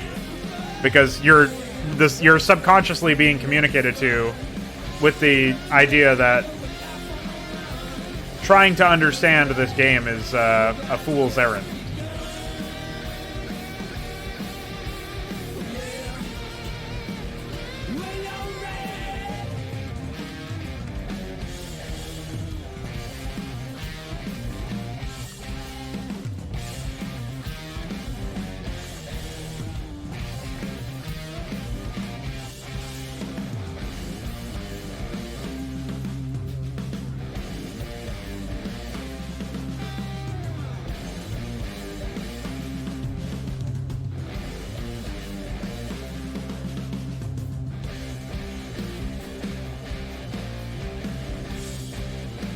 Yeah, but humans being subjective in general is completely useless to say, though. Like, it doesn't matter. You have to agree on what objective means, or you're not going to be able to have a conversation about objective quality. Which is why my definition going into every review and every analysis is always, what is the developer's intent, and does this communicate it effectively? In that case, you can get incredibly scientific, because you can say 9 out of 10 people got the exact desired response, or were able to identify exactly what the developer wanted to communicate. And so, you could say that has a 90% effective ratio, or rate.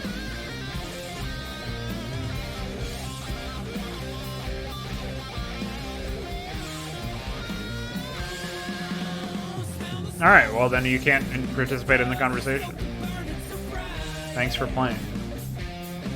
See ya.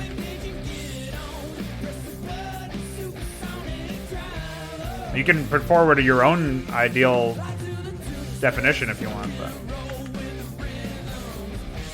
then you're having a completely different conversation.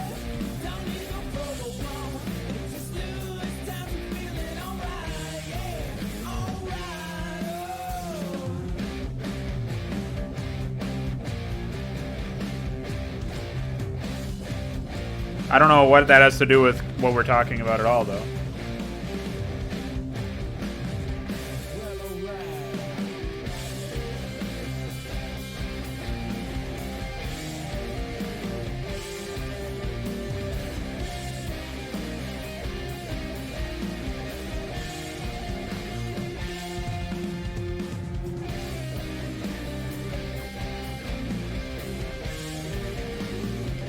Yeah. Inarguable is a word I would use.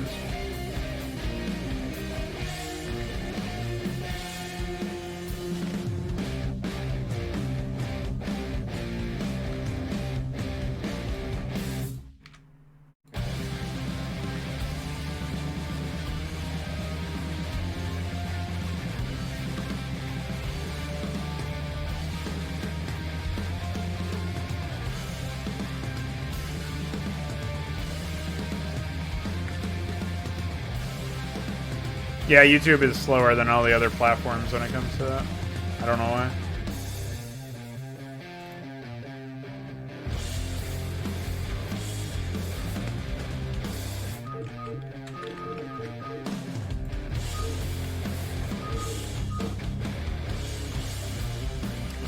Probably need to add that tile set.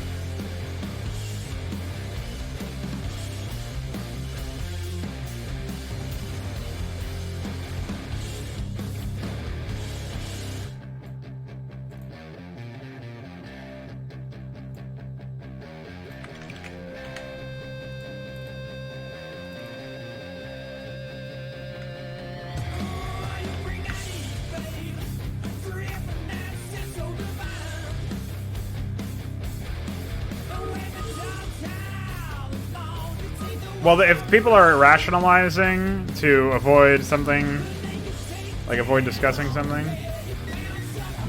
then that's their own problem and has nothing to do with anything else. Like, that's basically just whataboutism. Like, it doesn't really help the conversation. Like, I can talk about anything. I don't really care what we talk about, per se. I'm just working on stuff, and while I do that, you guys are here.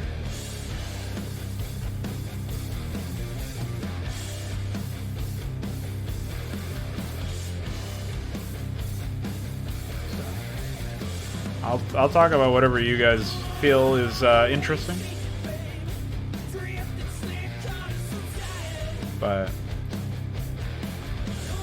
let's move down. Sorry. There you go.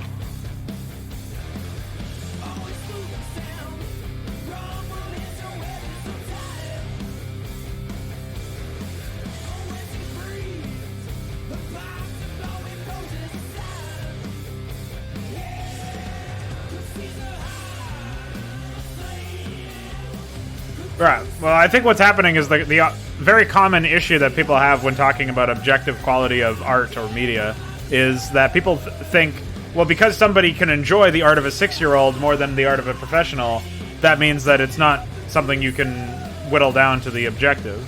But that's not... That's additionally a useless statement in that case. Like, it doesn't really hold water.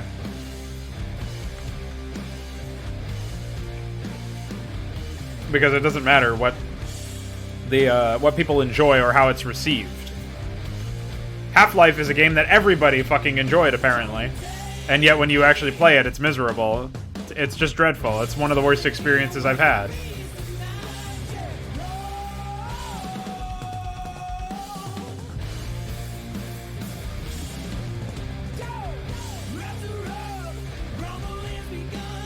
I don't know how that relates to Germans losing wars, but you do you, man.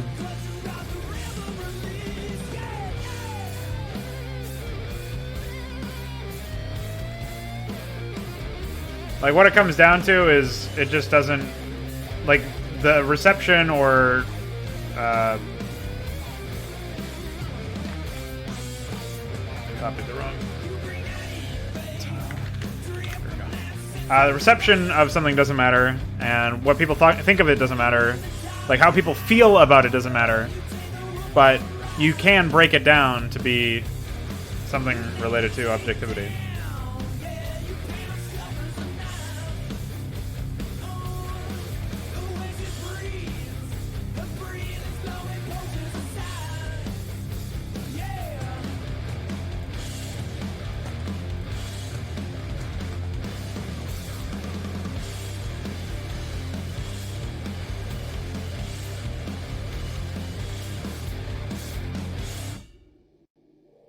I hope you will do better. Thanks, Raw Flesh. I don't know what you're talking about, but thank you.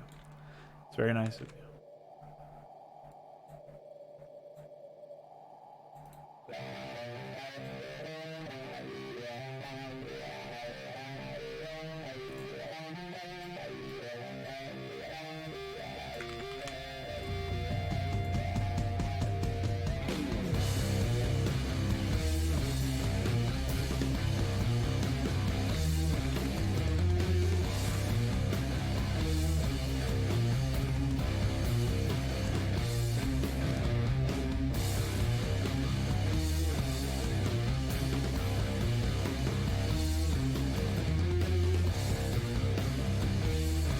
Yeah, but I still don't understand how we got here from talking about the quality of media, though. Like, I don't see the connection.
I think probably my biggest flaw when it comes to playing dated titles is seeing, like, what's the term?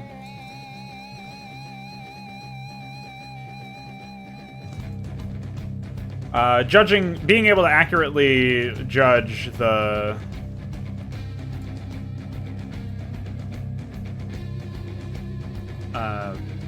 what's it called? The set of like graphics or whatever. So there's probably a bunch of stuff that I've referred to as like low quality or whatever that may not actually be low quality in an objective sense for its time. I'm not as familiar with that as I am with modern shit. So.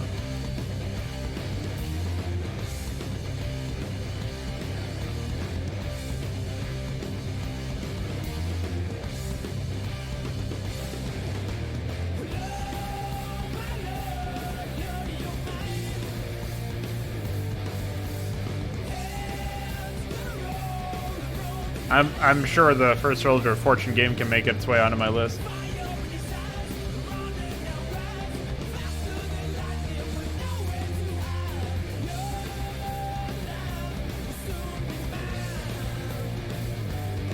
Well, yeah, like by definition, a bug is unintentional, so.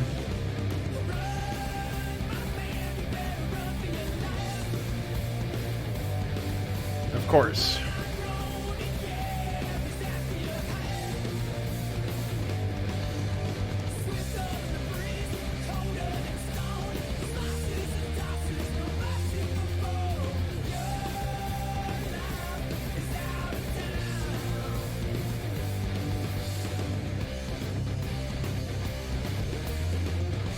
Well, we're already convinced. You were the one who came in disputing it.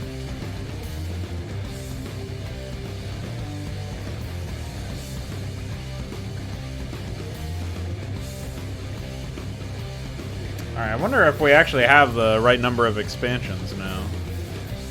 I think there should probably be one over here.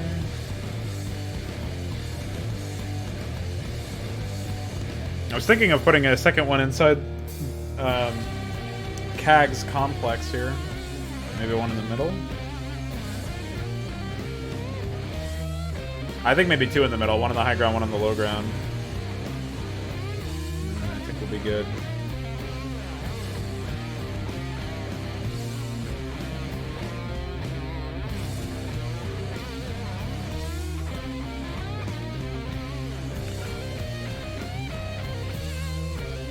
Yeah, the only way you could say that a game like that, like what Balefell is describing, is not objectively bad is if it was intended to be unplayable.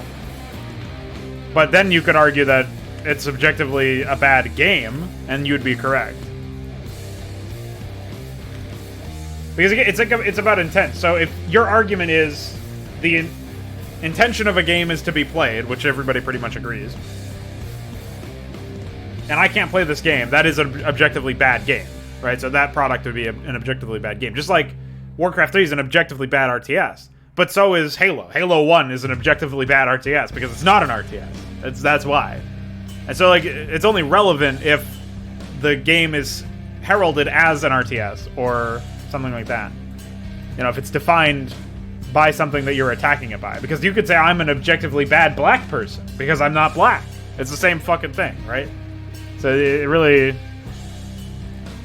its utility is entirely, ironically enough, the utility of the argument is in fact subjective.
I would say it's way easier to discuss music when it's actually in the context of a game or a movie or something, if it's not just by itself. Because you can say, oh, this game, like, this music is out of place, right? Like, you can make that argument.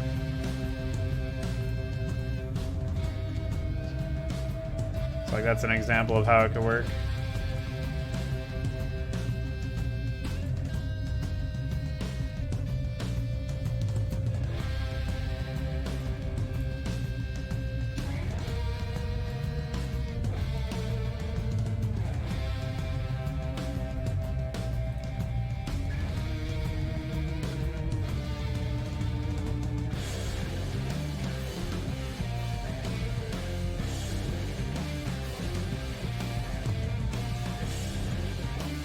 Certainly, it's a harder task to try to debate their qualities when they're just by themselves. That much I can certainly concede.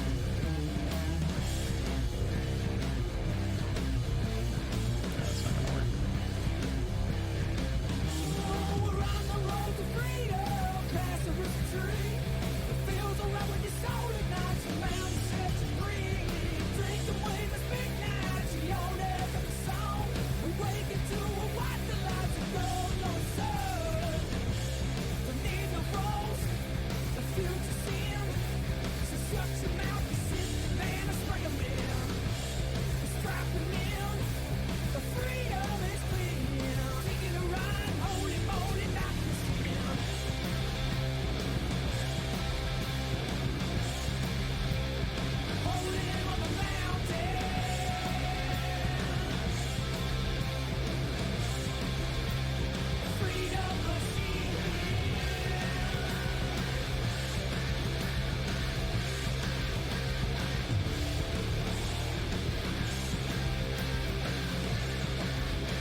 Alright, hold on, let me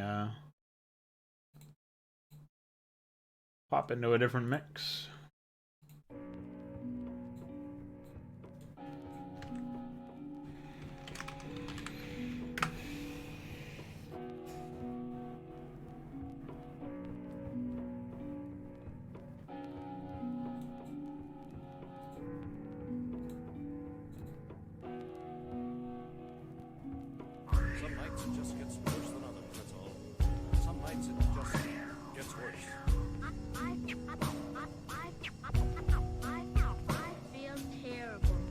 Oh yeah, that's the shaman. It's been in there for a while. I don't know. It's just a feeling I've got. Like something's about to happen, but I don't know what.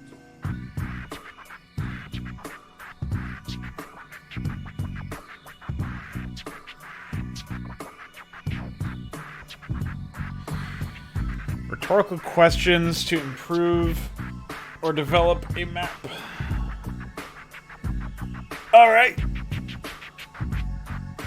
Mostly it comes down to me deciding I'm going to try to use this area as a player. So I need to figure out exactly what tools I have based on the environment and based on what I have available in my tech tree. I also have to counter that with the analysis of the enemy's tools, what they can do, what they will likely do. I know the personalities of the AI before I even start working on the map, because I already have them written down and developed. Most of the time I have already designed an AI script or a map with them AI in the actual map and have already played against them or at the very least written their AI, so I know what to expect from them on a compositional level, on a tactical level. Maybe not exactly where they'll attack or when they'll attack, but enough to prepare myself mentally and sort of create this thought experiment as I'm designing the areas. So I'll be able to say, For example, I'm Raynor. I've got siege tanks. Here's an area where I can put siege tanks on the high ground, protect them with a bunker, and then mine this base. Or at least deny this base from my enemies. That will secure this flank over here, and probably help secure this stuff over here, but it won't completely isolate the entire base, especially with this ramp right here. This gives me a couple of scenarios in my head that I can then play around with and decide, is this area suited for this kind of gameplay? Is there something I could do to improve it? Is there something I could do to make it not necessarily more or less balanced in all given scenarios, but to give it a defining characteristic that feels emblematic of the area, it feels different from all of the other areas that you've encountered in the map. So, it's not really super important if it's unique, but it helps. And it is important that it offers multiple approaches for all players involved when they're going to be tackling this area.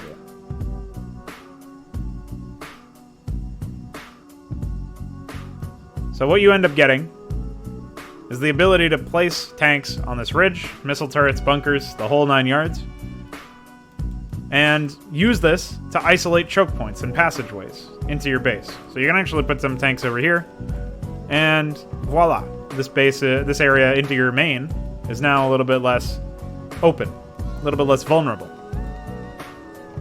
Now you could accomplish this just by bunkering down in front of all of the ramps, but it's actually better to consolidate your defenses so that more of your supplies worth of defenders can actually help out when they're under attack. So this provides an area where it's not foolproof, and you certainly still need air defenses and stuff for when they drop you or something like that. But at least in the early stages to the middle stages of the game, you should be able to get away with just this before as you push out. In that case, this area by itself, this high dirt, serves a purpose irrespective of these minerals and the gas. And what you end up getting is a piece of terrain that serves more than just one purpose, that allows one player to use it in multiple different ways, which also means that can be used against them in multiple different ways. Should the AI take this area and lock this area down with basilisks on creep to give them extra creep range, or any other of the such wondrous surprises I have in store for you for this particular map, Raynor will be at a disadvantage as he won't be able to move out over here. He probably won't be able to move out over here without first dealing with this area. So it cuts him off as well. It goes both ways. See you later, Rawflesh. Thanks for hanging.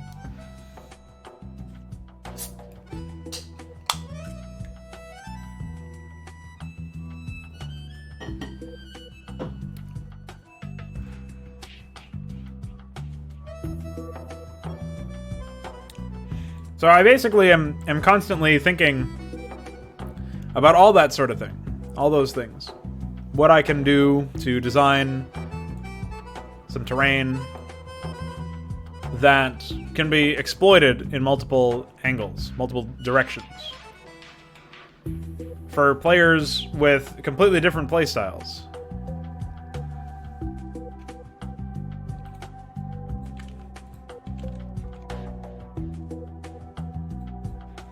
So hopefully that helps.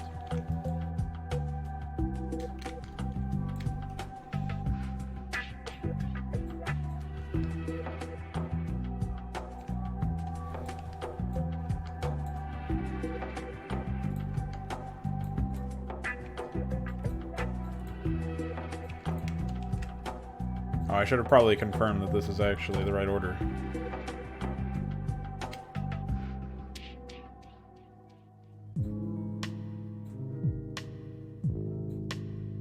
Yeah, it looks like it.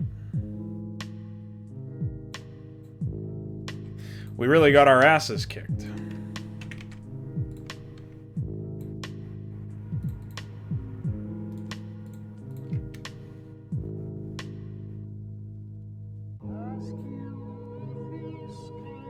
Alright, well, I'll have that up Fraud Night video uploaded later.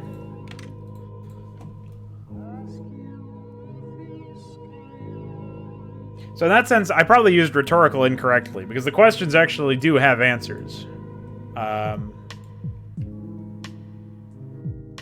the underlying question behind it all is, what would I do if X were true? In this case, X is AI's attacking me down this pathway. What does this terrain piece allow me to do in that situation? What does the map in general allow me to do in this situation? How can I make my response require the exploitation of terrain, not be foolproof and completely impossible to negate by the enemy, and be part of a larger strategy of deciding to play defensively or aggressively or whatever?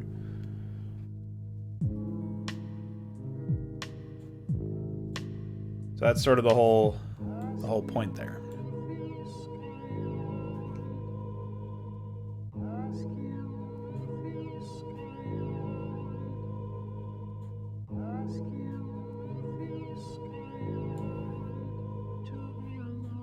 Like right over here, right? This area is probably going to have some unbuildable terrain around it. Whereas this area is less resources, more space, more open building space. And so you're making a decision, do you want more gas, less minerals, less space, or more space, more minerals, less gas with your first expansion? This one's also closer to the enemies, so you're more likely to be attacked if you take this one. So that's an example of not really just the terrain coming in, because there is terrain elements to that, right? Pathways into the bases and all that stuff, build space available. But you compare that to also the number of resources that are there. So this is just the placement of the resources in contrast to the enemy players. So if you're Tassadar in this map, you got to make a decision as to whether or not you're going to be taking one of these bases first, or just in how you're going to defend that, how you're going to move around there. Because odds are you are going to take those bases. At the very least, this one because of the gas. But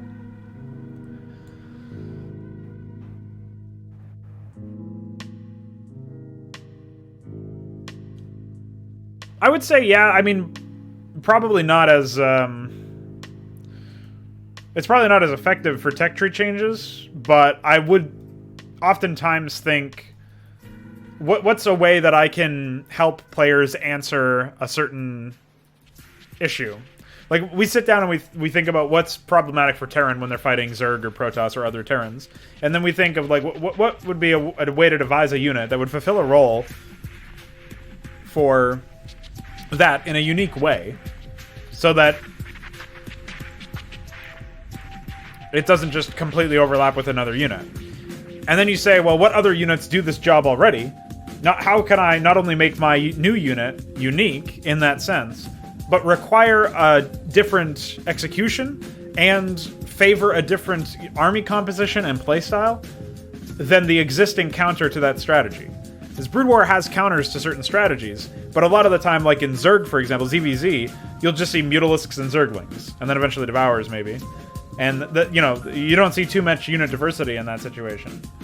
And that's because those are the counters to each other. Like, the counter to Mutalisks is more Mutalisks.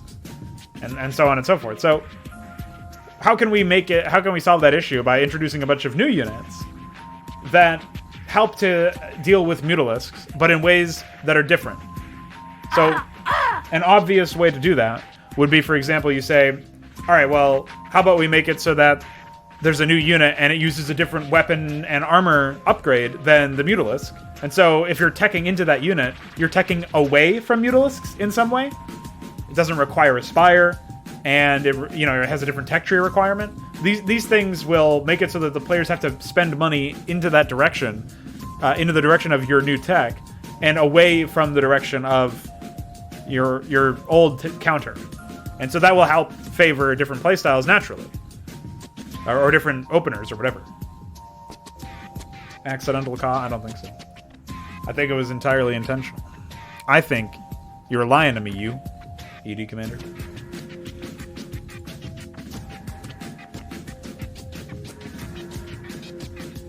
So basically, like, the other thing is, when you're adding so many units like what I'm doing with Hydra, you're really living in your own head a lot of the time. You're playing in your own head in that sense, because you have to understand that the way to properly assess which units are problematic in that sense, and which units need work or whatever, the way to do that is to actually see them in action. And I am not in a position where I can really do that right now, so that would be a case where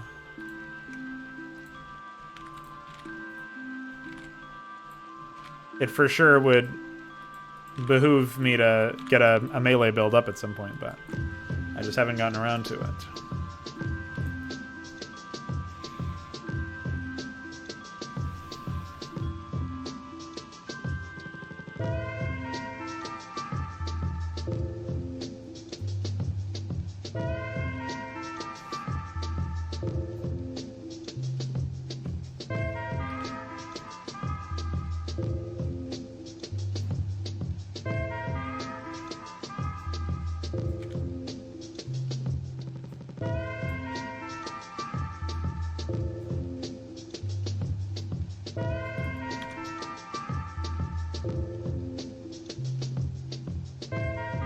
Hello, DSR. Welcome.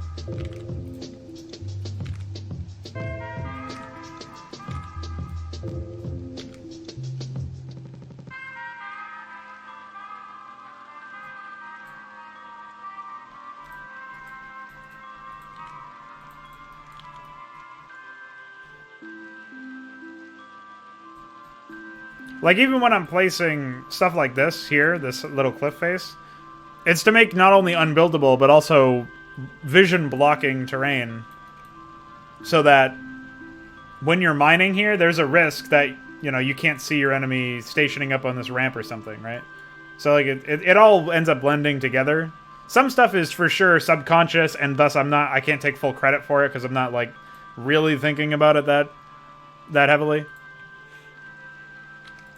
But for sure it's all part of the process, I would say. Let's get rid of the height. Like, I want the player to end up placing their structure right here. So what I will wind up doing is, like, this sort of, in some way, it sort of protects them. Like, melee units and stuff will need to rush around the structure in order to get to the mineral line. But in other ways, it's a detriment because, you know, then the player can, like, a sieging player here would be able to use this gap, this little, it's not really a gap, it's not really a choke point anyway. It's a bit more than a choke point here. But this little passageway to their advantage, because then you would have to flank around the temple. Of course, the temple is very small in theory, so it shouldn't really hurt that much, but it's a little bit more nuanced than just it being flat and barren.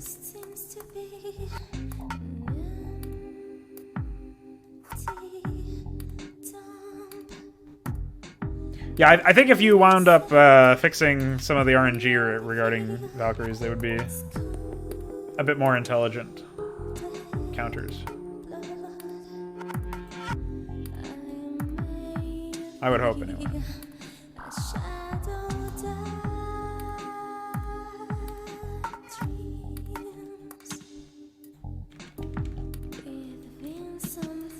Can I actually link this?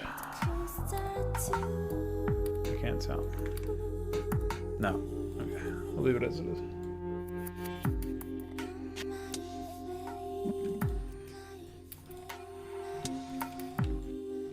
I could do even more silly shit by placing, like, a geyser down here, but I don't know if that would be reasonable. I mean, I guess there's not enough minerals here to justify expanding here otherwise.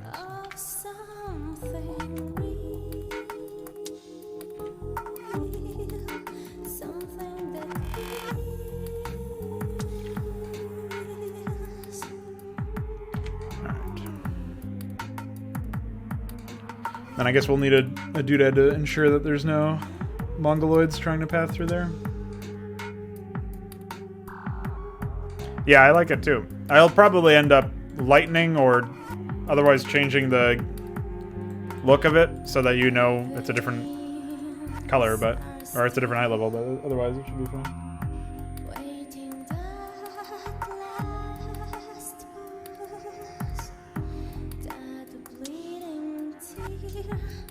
I think I would just make it so that I would still keep the AoE, in a sense.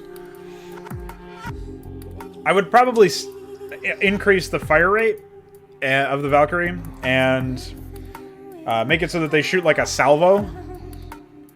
Maybe their cooldown itself would have to be increased or something, but... Like, my idea for it is taking the Valkyrie, having it launch, like, 4 missiles from the left flank and then 4 missiles from the right flank, and each one of them in quick succession. And after the missiles are launched, they acquire targets based on proximity to the... Like they would be firing towards a specific target, but then you could move other units in front of that target to absorb the missiles, and it would still deal AoE, maybe reduced AoE in terms of the overall radius, because it's not random anymore. But I like the idea that you could then position your other air units in front of the missiles when you saw them coming.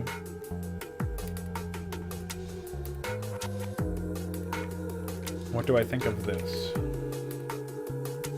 I think it's a strange name for a Terran unit.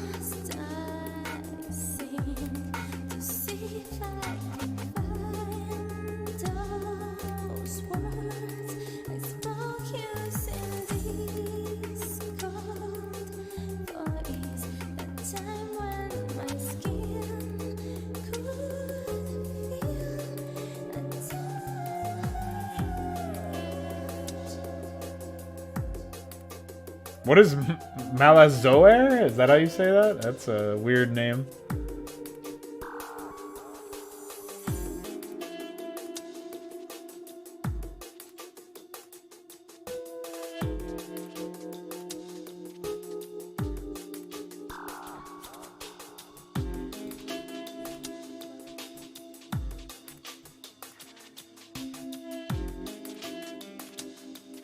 Oh, okay. Cool. That's okay. I recently, I don't know if you saw the aberrants that I added to the Hydra New Game State, but their names are pretty amazing.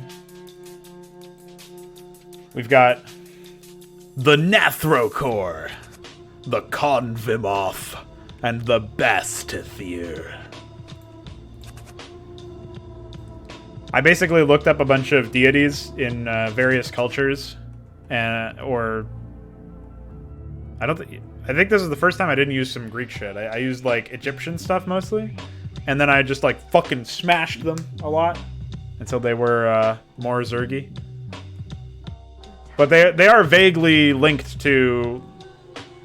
Like, Nathrokor is, like, based on an alternative name for Anubis, because Anubis is a dog-headed thing that devours worlds. And so I thought that would be fitting for a Zergling. I forget where Convimoth came from. I think that was, like, an African hunter god or something. And then I just smashed it a lot.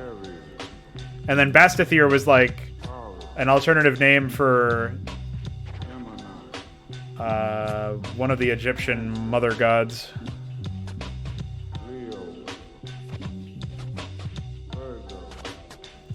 Nah. I had a list of all of the names that I was going to call the other Zerg units, but I can't find it anymore. That's what I was going to use for these instead, but since I couldn't find it, I just decided to do something else.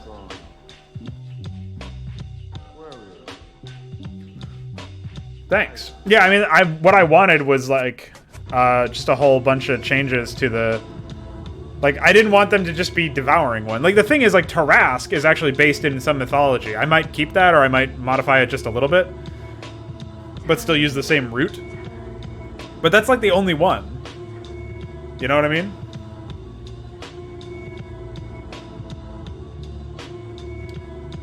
Harak and Mestagoth. Mestagoth seems reasonable. With a little bit of changing, I would probably use that for like an air unit or something. Oh, I guess Kakulza is from something too, but I just call it Kuk, so... What is Kakulza? Let me look it up. It doesn't look like it has,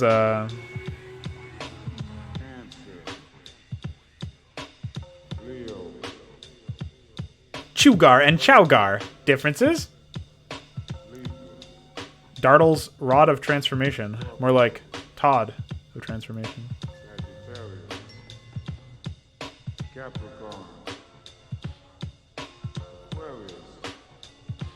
Yeah, Yggdrasil is the Tree of Life. I don't know why they use that for an Overlord.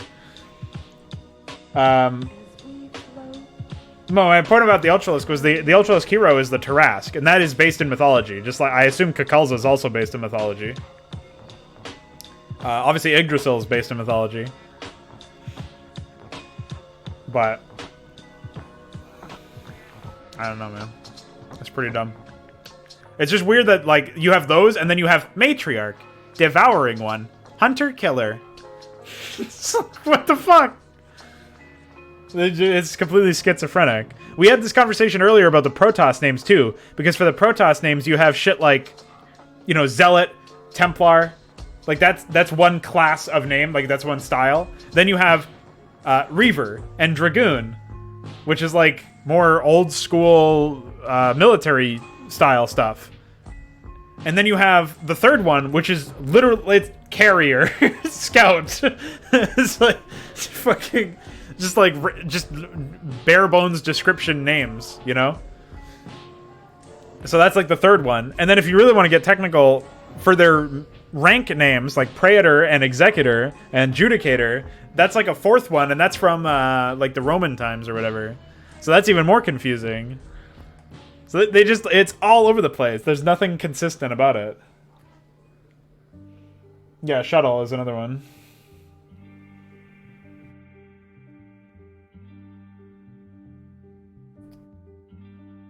Observer, yeah. Like, there's ones that just describe the unit role. It's like, that's what you would refer to it as an internal name. Or, like, the Terrans would name it those. And then the Protoss would have completely different names for them. But they don't. They don't. Yeah. Galleon would make more sense, I guess. Like, that sounds more... Like, that sounds more like what you would expect out of a carrier or something. It sounds a little bit more... out there, but then you would look up the definition of galleon, and it's just like it's a military ship of some kind. Maybe, well, it does say a large multi-decked sailing ship, so maybe that would be better for a carrier. I don't know, like Terran carrier sounds better than Protoss carrier. Like, that sounds more reasonable. Yeah. I also really like that Protoss scouts are called that, despite the fact that they are terrible scouts and super expensive. I was thinking about renaming the Scout, but I decided against renaming default units. You know, heroes are notwithstanding, obviously, but I don't think I'm going to rename those. Yeah, I don't know why. The thing is, like, I think it's fine if the Protoss doesn't have a scouting air unit. They already have the Observer. Like, that should be fine. But the default Scout, like, I just would prefer it to be a gunboat. Or something.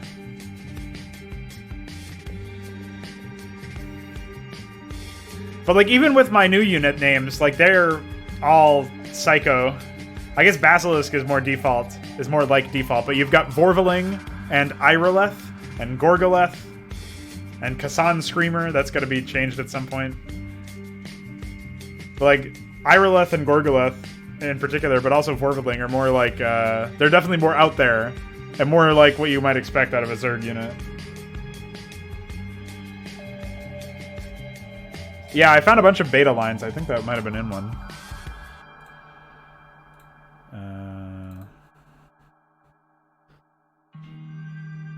Is it in here? Yeah.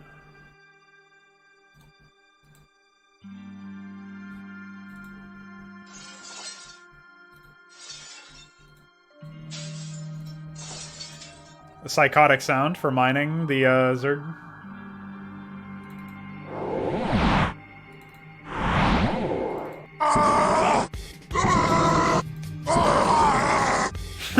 I like these better. I kind of want to use them.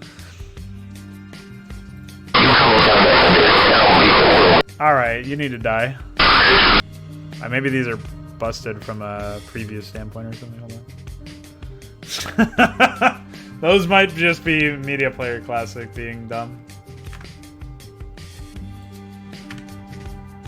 You called down the thunder, now reap the whirlwind. I don't know why he's talking really fast now. And choose the power.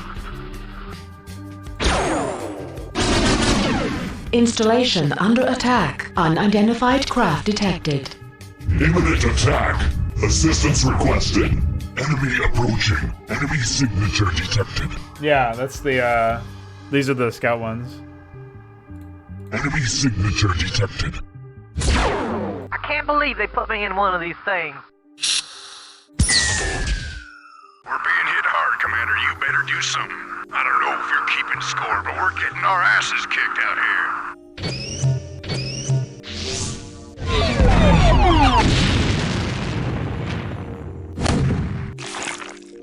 Explorer reporting. Unable to attack target.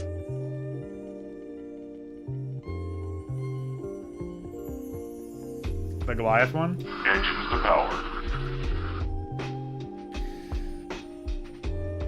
Installation under attack. Command and Conquer, by the way.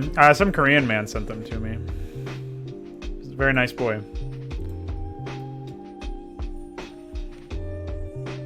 I thought I made some of these, but I guess not.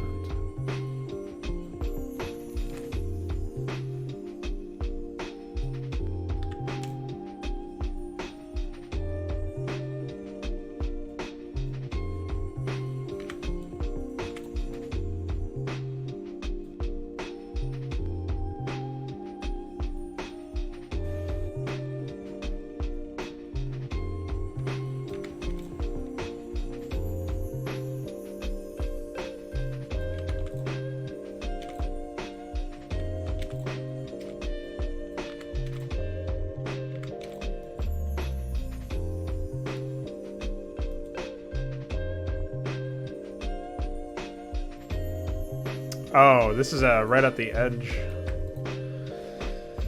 Well, I think because I use this here, right, I can just copy the tile over. So that shouldn't be too big of a deal.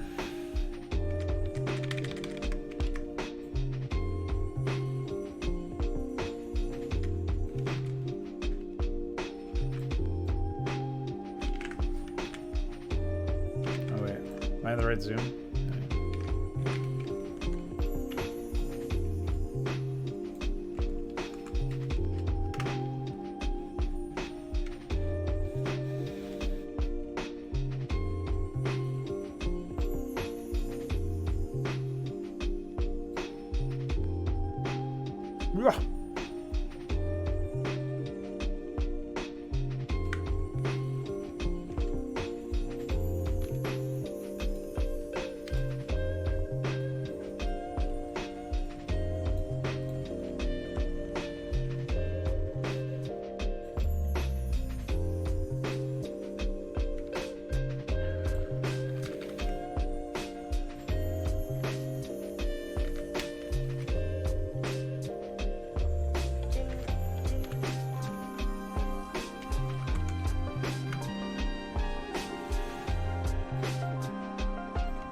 Oh wait, I just realized this is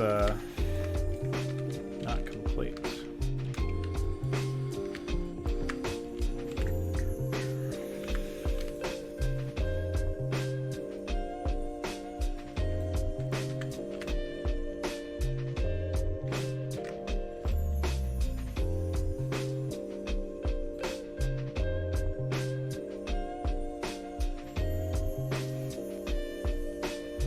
I don't know about an entire collection, but it's probably pretty high up there, yeah.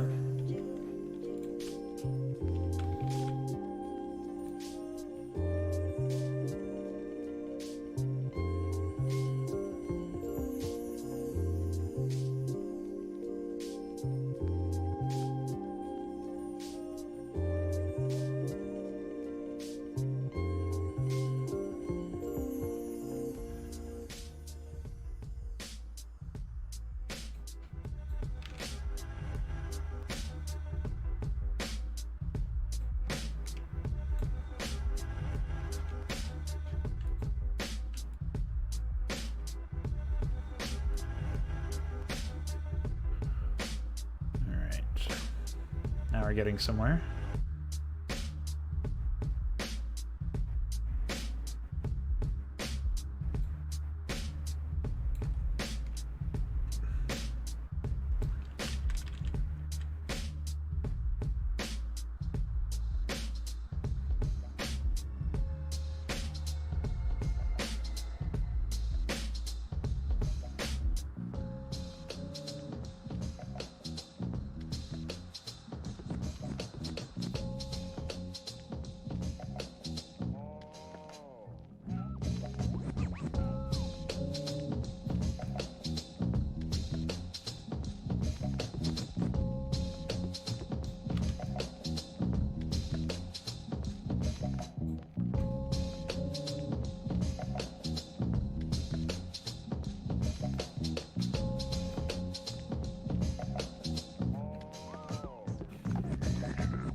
I think it would be interesting to see for sure.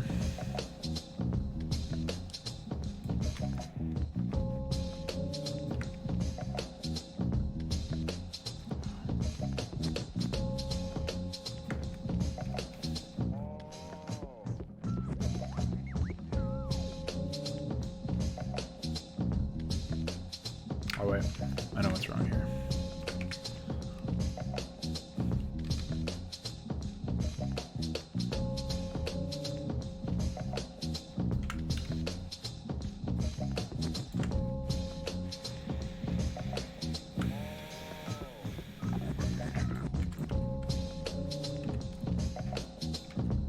This is what I get for trying to make a blend out of the top of the fucking map.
Alright.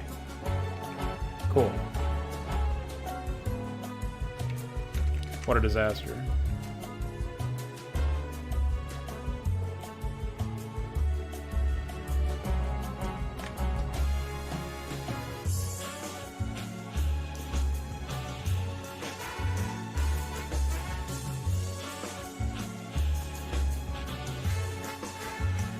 I should have just moved all this shit down. Hold on.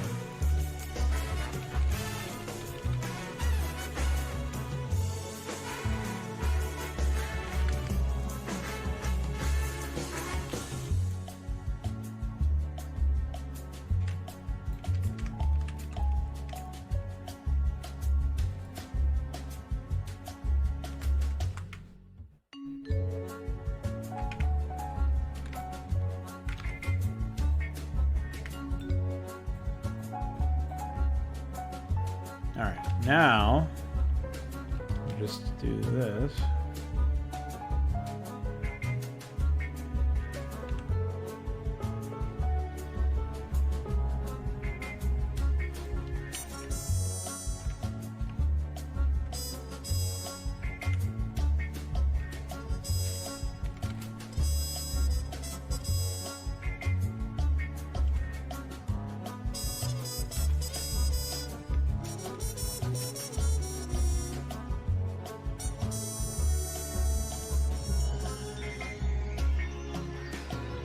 Alright, now we just need...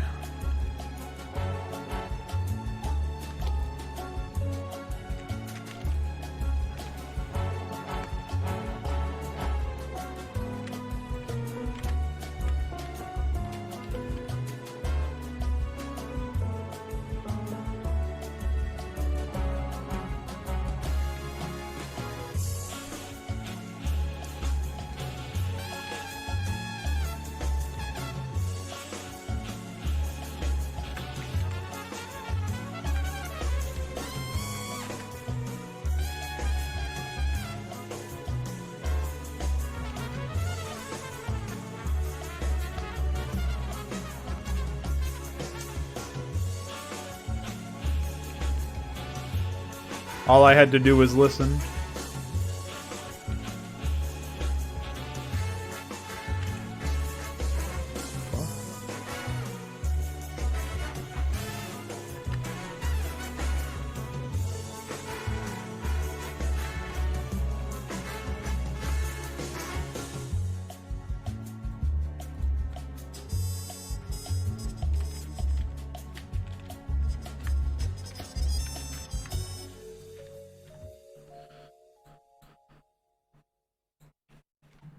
I'm actually not sure what tile that is.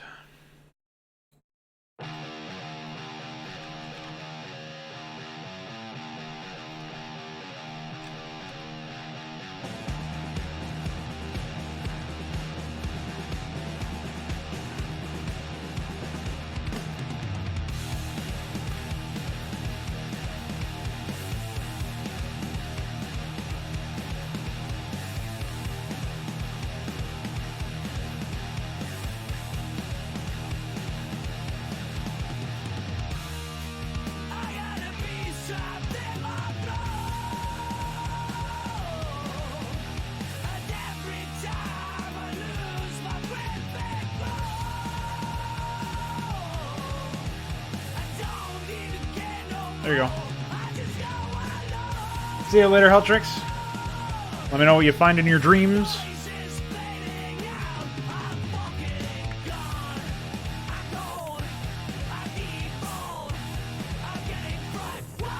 Oh wait, hold on, I'm not done yet.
Oh. It's actually supposed to be...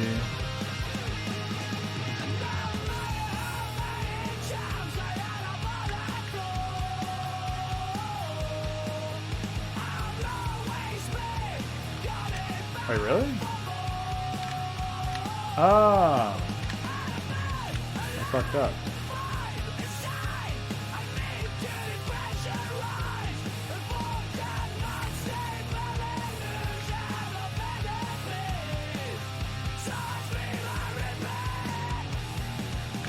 Pranked.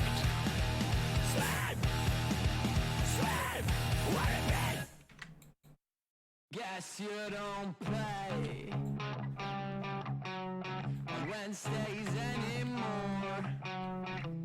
Looks like someone's afraid of ghosts. I'm way ahead of your dying son, 'cause I deciphered all your codes. Tell yourself you're paranoid, but the truth is even worse. The ground you chose to settle on is curse. Yeah, I know about 182 and 293. Well, there goes your prophecy. So, Wuck, are you still hanging?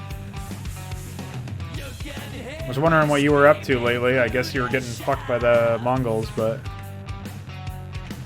And now you know how I can drive you mad.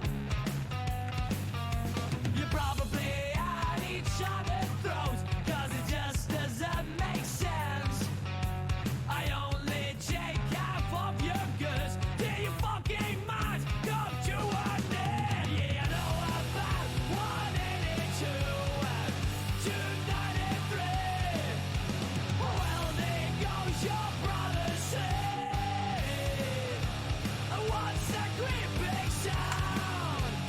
Just as stormy weather. I think we're not alone. Pull yourself together. No one's in it. No one but yourselves. It's all in your head. And once you think this nightmare's finally dead, that's when I am mad. I don't know where. I don't know where. I don't know where. You never know. I don't know where. I don't know where. I don't know where. You never fucking know where I emerge from and what's my MO. I hold the perimeter just like a ghost. I make your life oblivion. Oh, you know what? I don't need. What's that creeping sound? Just as stormy weather. I think we're not alone. Pull yourself together. No one's in here. No one but yourself. Well, I wasn't kidding. I mean, part of it was a joke when I said, "Let me know if I can punch them." But if you do need any assistance, just let me know. That is pretty fucked up what they did, and shouldn't stand, in my opinion.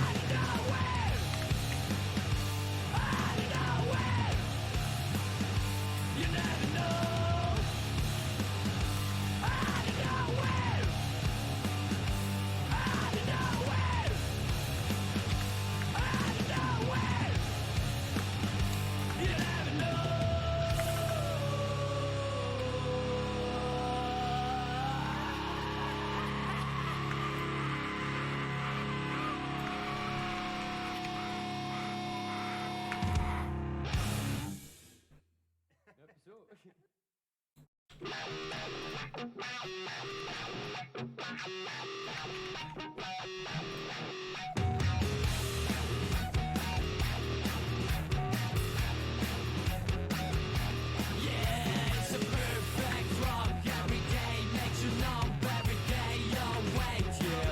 Gotta be kidding me. There's gotta be a change if you can arrange it. Oh, shut the fuck up. You're so full of shit. Hey, nothing lasts forever. Hey, you wanna not be headed. What you A punch apocalypse truth. think about? What you gotta do when I look forward to hearing the war stories at least. Something good will come of it. It'll just be tism. Sort of expected, to be honest.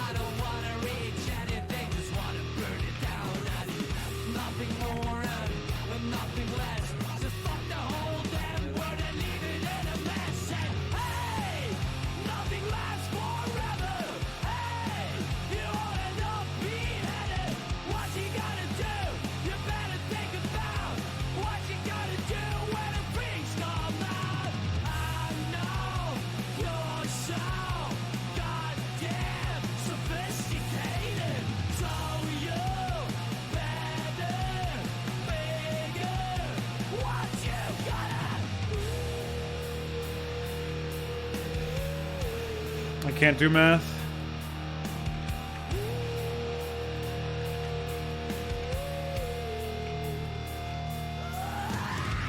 Whoa.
Right. Well, I mean, it only makes sense.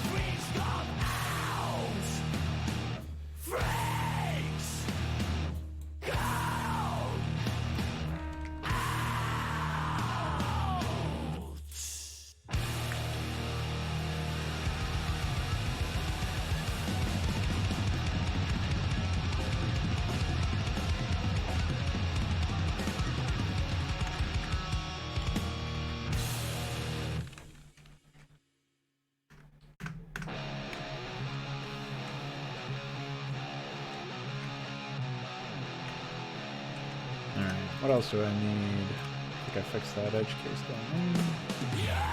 I think that's it, right? Was there anything else I was gonna do? Suppose I can re-index the rest of this shit.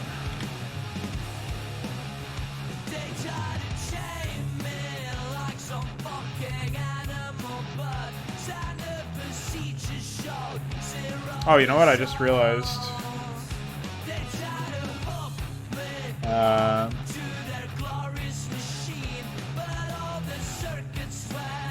Have to.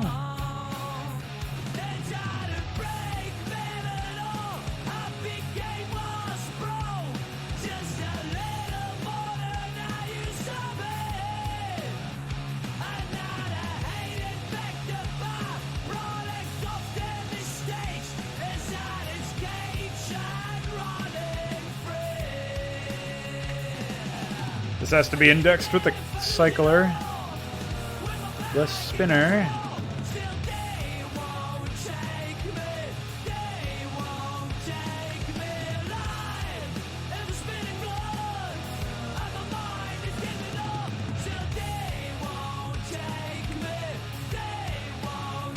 Spin.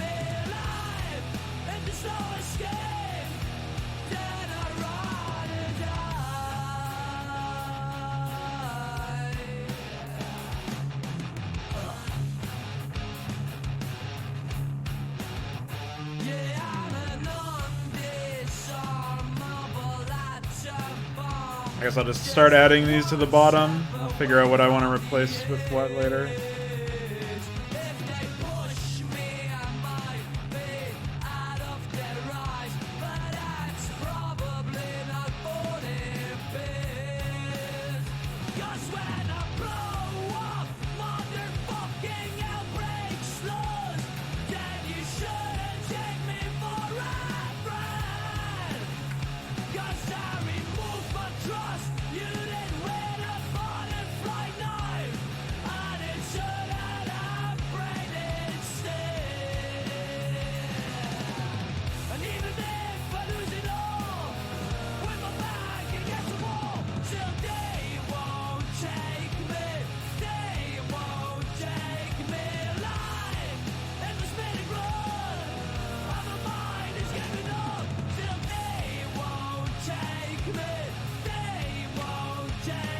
You think they're gonna take him, by the way?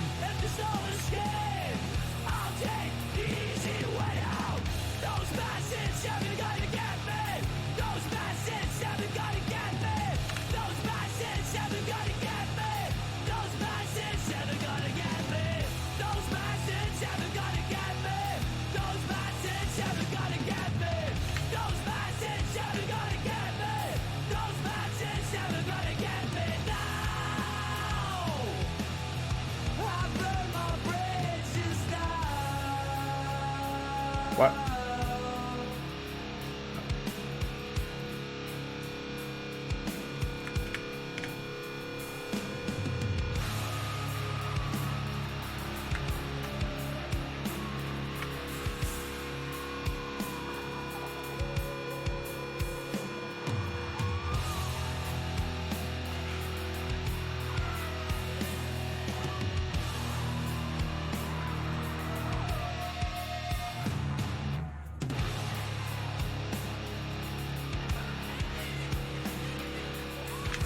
Alright, cool. That's done. Looking Todd, Tony.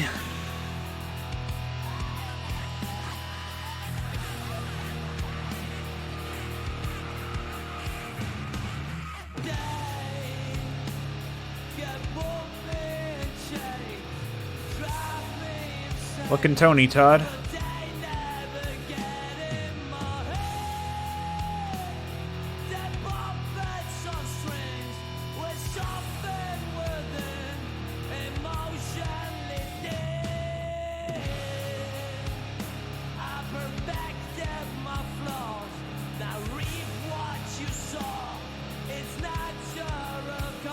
Okay.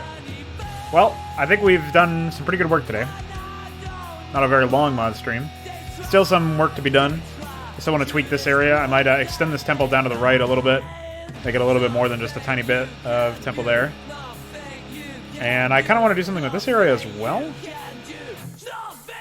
I don't really know if there's much to do here.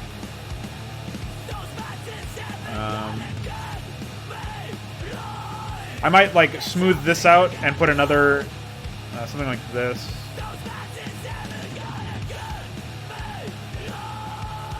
Where there's, like, another ramp down to this area.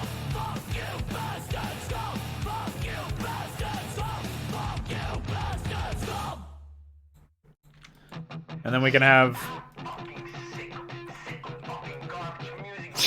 Dude, this guy's out of his mind.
Well, see you later, Veek. Thanks for hanging.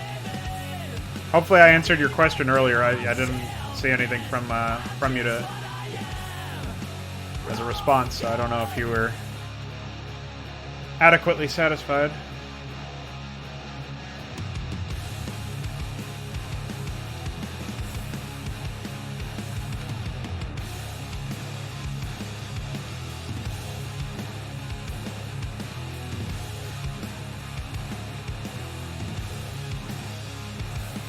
I did that wrong.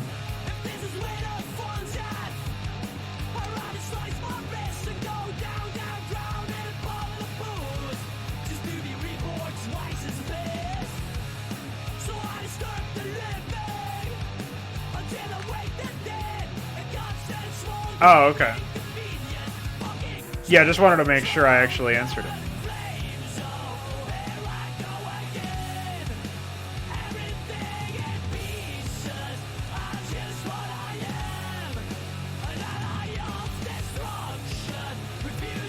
I'm just about to sign off here myself.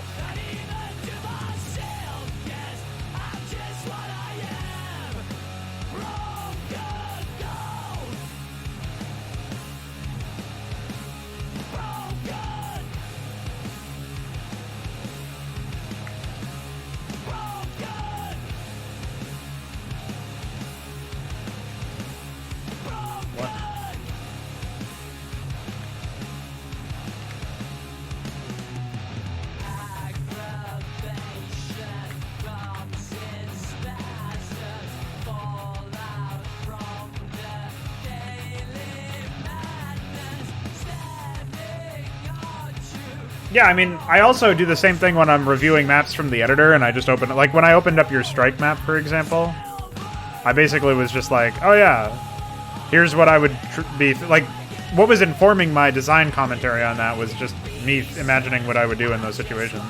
Like, obviously, you have to test those hypotheses, and I didn't necessarily always have time to do that, but...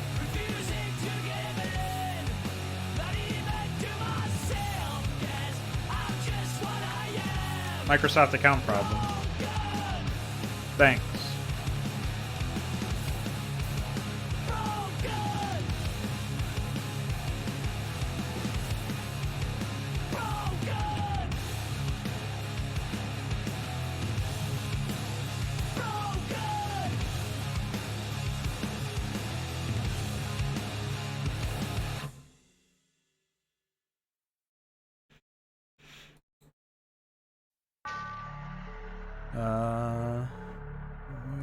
Here we go.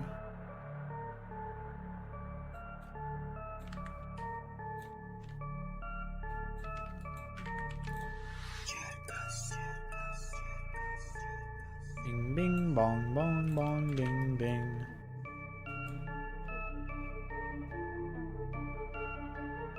Alright, I think I've adequately tortured this area enough. Just as the trap music kicked in. But yeah.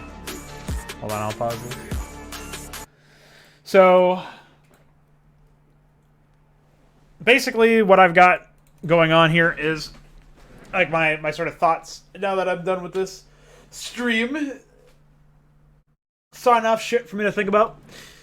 I definitely think that this is an improved setup. Lets you flank around the space to harass it if you want. Also puts another thing in your way if you're trying to hold this area. Like, even though the players are mostly going to be operating in the south, odds are they're not going to ever operate up here and try to expand up here. There's a chance that it happens, but odds are it doesn't in most playthroughs. Like, most playthroughs, players, maybe they lose their main or like some of their earlier expansions, but for the most part, I think they'll rebuild and keep consolidated towards the direction of where they started. But it's good to have the same sort of guiding philosophies that the AI might want to do this, because this might, like, Overmind takes this base, maybe he puts a hatchery up here, or basilisks and creeps this area, you know? Maybe he does something like that. I'm not sure exactly what will happen with that, but that's some idea. So, like, the idea that you can then put everything up there and make it all work, like, you should still be designing with the same tenants no matter where you are on the map, with, you know, a knowledge or understanding that, yeah, odds are you're not going to have the... what's it called? The... trying to get a good tile blend. Yeah, I guess that's fine. Odds are you're not going to have the... like, you know, the same effect. This base is obviously probably not going to be attacked as much by the AI after the player's taken it, because the player's not going to take that base very often. So that's sort of the same idea. Then you have... like, this base I'm still not really sure on. It's so far up in the corner. It is something you can completely ignore. Like, the one good thing about this base is that even though, like, there's not that much build space, nobody would be able to take this and then turtle out, really, odds are. So they can't really exploit it in a one-way scenario. It's super limited, and there's going to be unbuildable terrain around here as well. So, like, not completely, but enough that it'll stymie any attempts to turtle out immediately after. And so that, to me, is, like, that's fine. And it's also not blocking the approach to a central base, like a central base of operations. That could be a main, or it could just be a hub. Like, pretty much this whole temple complex, these three expansions or these three base areas that I've selected here, this is Kag's hub. This is where he's going to be most concentrated with his defense forces and stuff like that.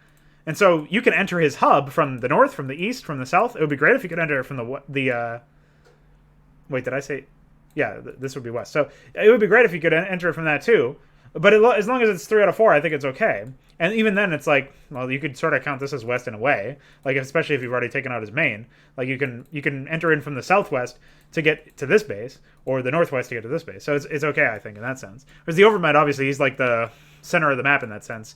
People can enter his base of operations, his hub, right? His hub will be like all this, pretty much. And so you could see where there's plenty of room for him to be attacked. Then you've got Aldaris, who's similar story to Kag, except it's... you can't really flank him from the east per se, but you can do like southeast if you were to push up here. And, you know, the like Rainer's hub is fine, I think. So is Tacidar's. Like, there's plenty of maneuverability in that sense. So I'm not really that, you know, torn up about the corner expansion. I'm not sure if there's enough expansions on the map right now, or if we need to add some more. And I'm not really sure what which areas would need them the most. Like, I think Aldaris and well, pretty much the top half of the map is pretty saturated with money, I think. The question is, do I want to continue to saturate the other portions of the map? Like, I think if I add expansions to the south of the base, or the south part of the map, it would probably be closer to the north, but that's pretty saturated right now anyways. Like, just look at all the expansions we have right here. We have, even before you get to the middle section, right? You've got 1, 2, 3, 4, 5, 6, 7, 8, 9, 10, 11, 12, 13. So that's 13, and only 2 of them have mineral onlys? Or 3. 3 are mineral onlys, it looks like. And that's just on the bottom half, and then you've got 1, 2, 3, 4, 5, 6, 7, 8, 9, 10, 11, 12, 13, 14, 15, 16, 17, 18. Yeah, you definitely have 5 whole more at the top, so that's where I'm thinking maybe there's a little bit more on the top half than there ought to be, or a little bit less on the bottom half than there ought to be. But that's stuff that I can experiment with. Like, you know, maybe there could be another one over here, like another mineral only over here. Something like that could work, potentially. And yeah, Aldaris is an enemy. Well, corner base is for the same reason. Like, basically the reason why I'm okay with this corner base is because the player, like, no player can take that base and then turtle out and be impossible to siege, because like they can't just disproportionately lock out a huge amount of the map based on one base. And if the corner base is a main, then you can only attack it from you have a limited angle of attack to actually attack it, which is the big issue. But if the corner base is just some small base that you can't even set up too many defenses in, then that's a little bit different. That's obviously like easier for you to then say, okay, well, it's fine then if I I can destroy that a lot easier, right? Or I could lose that a lot easier. So the risk reward is within reason. Also, if corner bases like this, like what I have here, have a limited number of resources, like this isn't the most limited expansion of the map, but it's pretty close, then that's fine. I think that's better too. So then you're not getting a disproportionate reward for not too much investment. Like, you just have to worry about a lot less paths of attack when you're dealing with stuff like corner bases. And so you got to reflect that with the amount of resources that are available.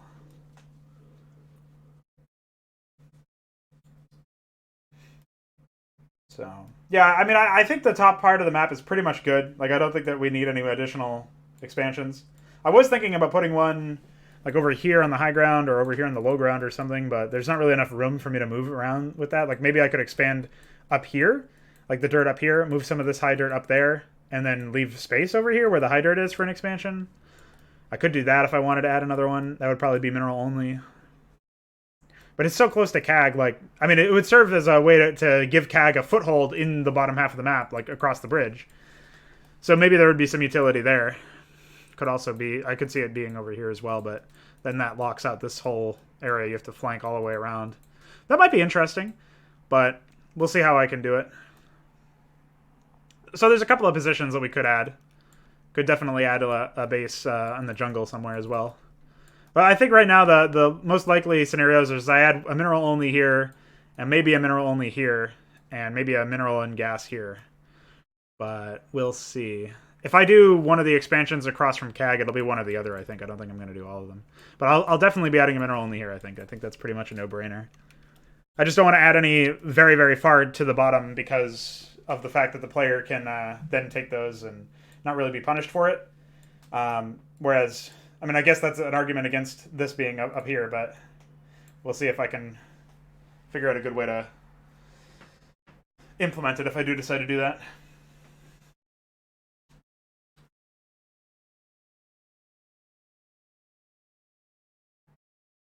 Yeah. I mean, the thing is, like, a border hugging expansion or whatever is different than a corner hugging expansion in that you have 3 angles of attack instead of 4, whereas the corner expansion has 2, generally speaking. So that's where it ends up being.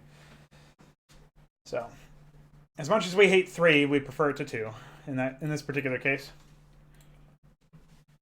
So, that's all I got for you guys. I really have to pee, so I will not be staying any longer. But thank you guys for hanging out with me. And seems like I'm on the mend from yesterday. No issues, so we should be good to play something. I don't know. Monday is probably just another Hydra mod stream. Tuesday, however, is Warcraft 2 with Dynamo. We're going to start on the human campaign for Beyond the Dark Portal. I may be able to do another Warcraft 2 stream later on, but I'm going to be really busy this week with Peeker's Advantage, the CSGO stuff, because one of the hosts wasn't around yesterday, or this past week, rather. So we couldn't do one this past week. We have to do twice as much work this week. So I don't know exactly how frequently I'll be able to stream in the later stages of this week, but once the weekend shows up, we'll do another fraud night, maybe another mod stream in the same day, and then we'll figure stuff out. So I'll figure out the schedule for as best I can and publish it later on today. So if you're in the Discord server, you can check that out. And otherwise, yeah, that's pretty much it. So have a good night, everybody. Thanks for hanging. Mwah.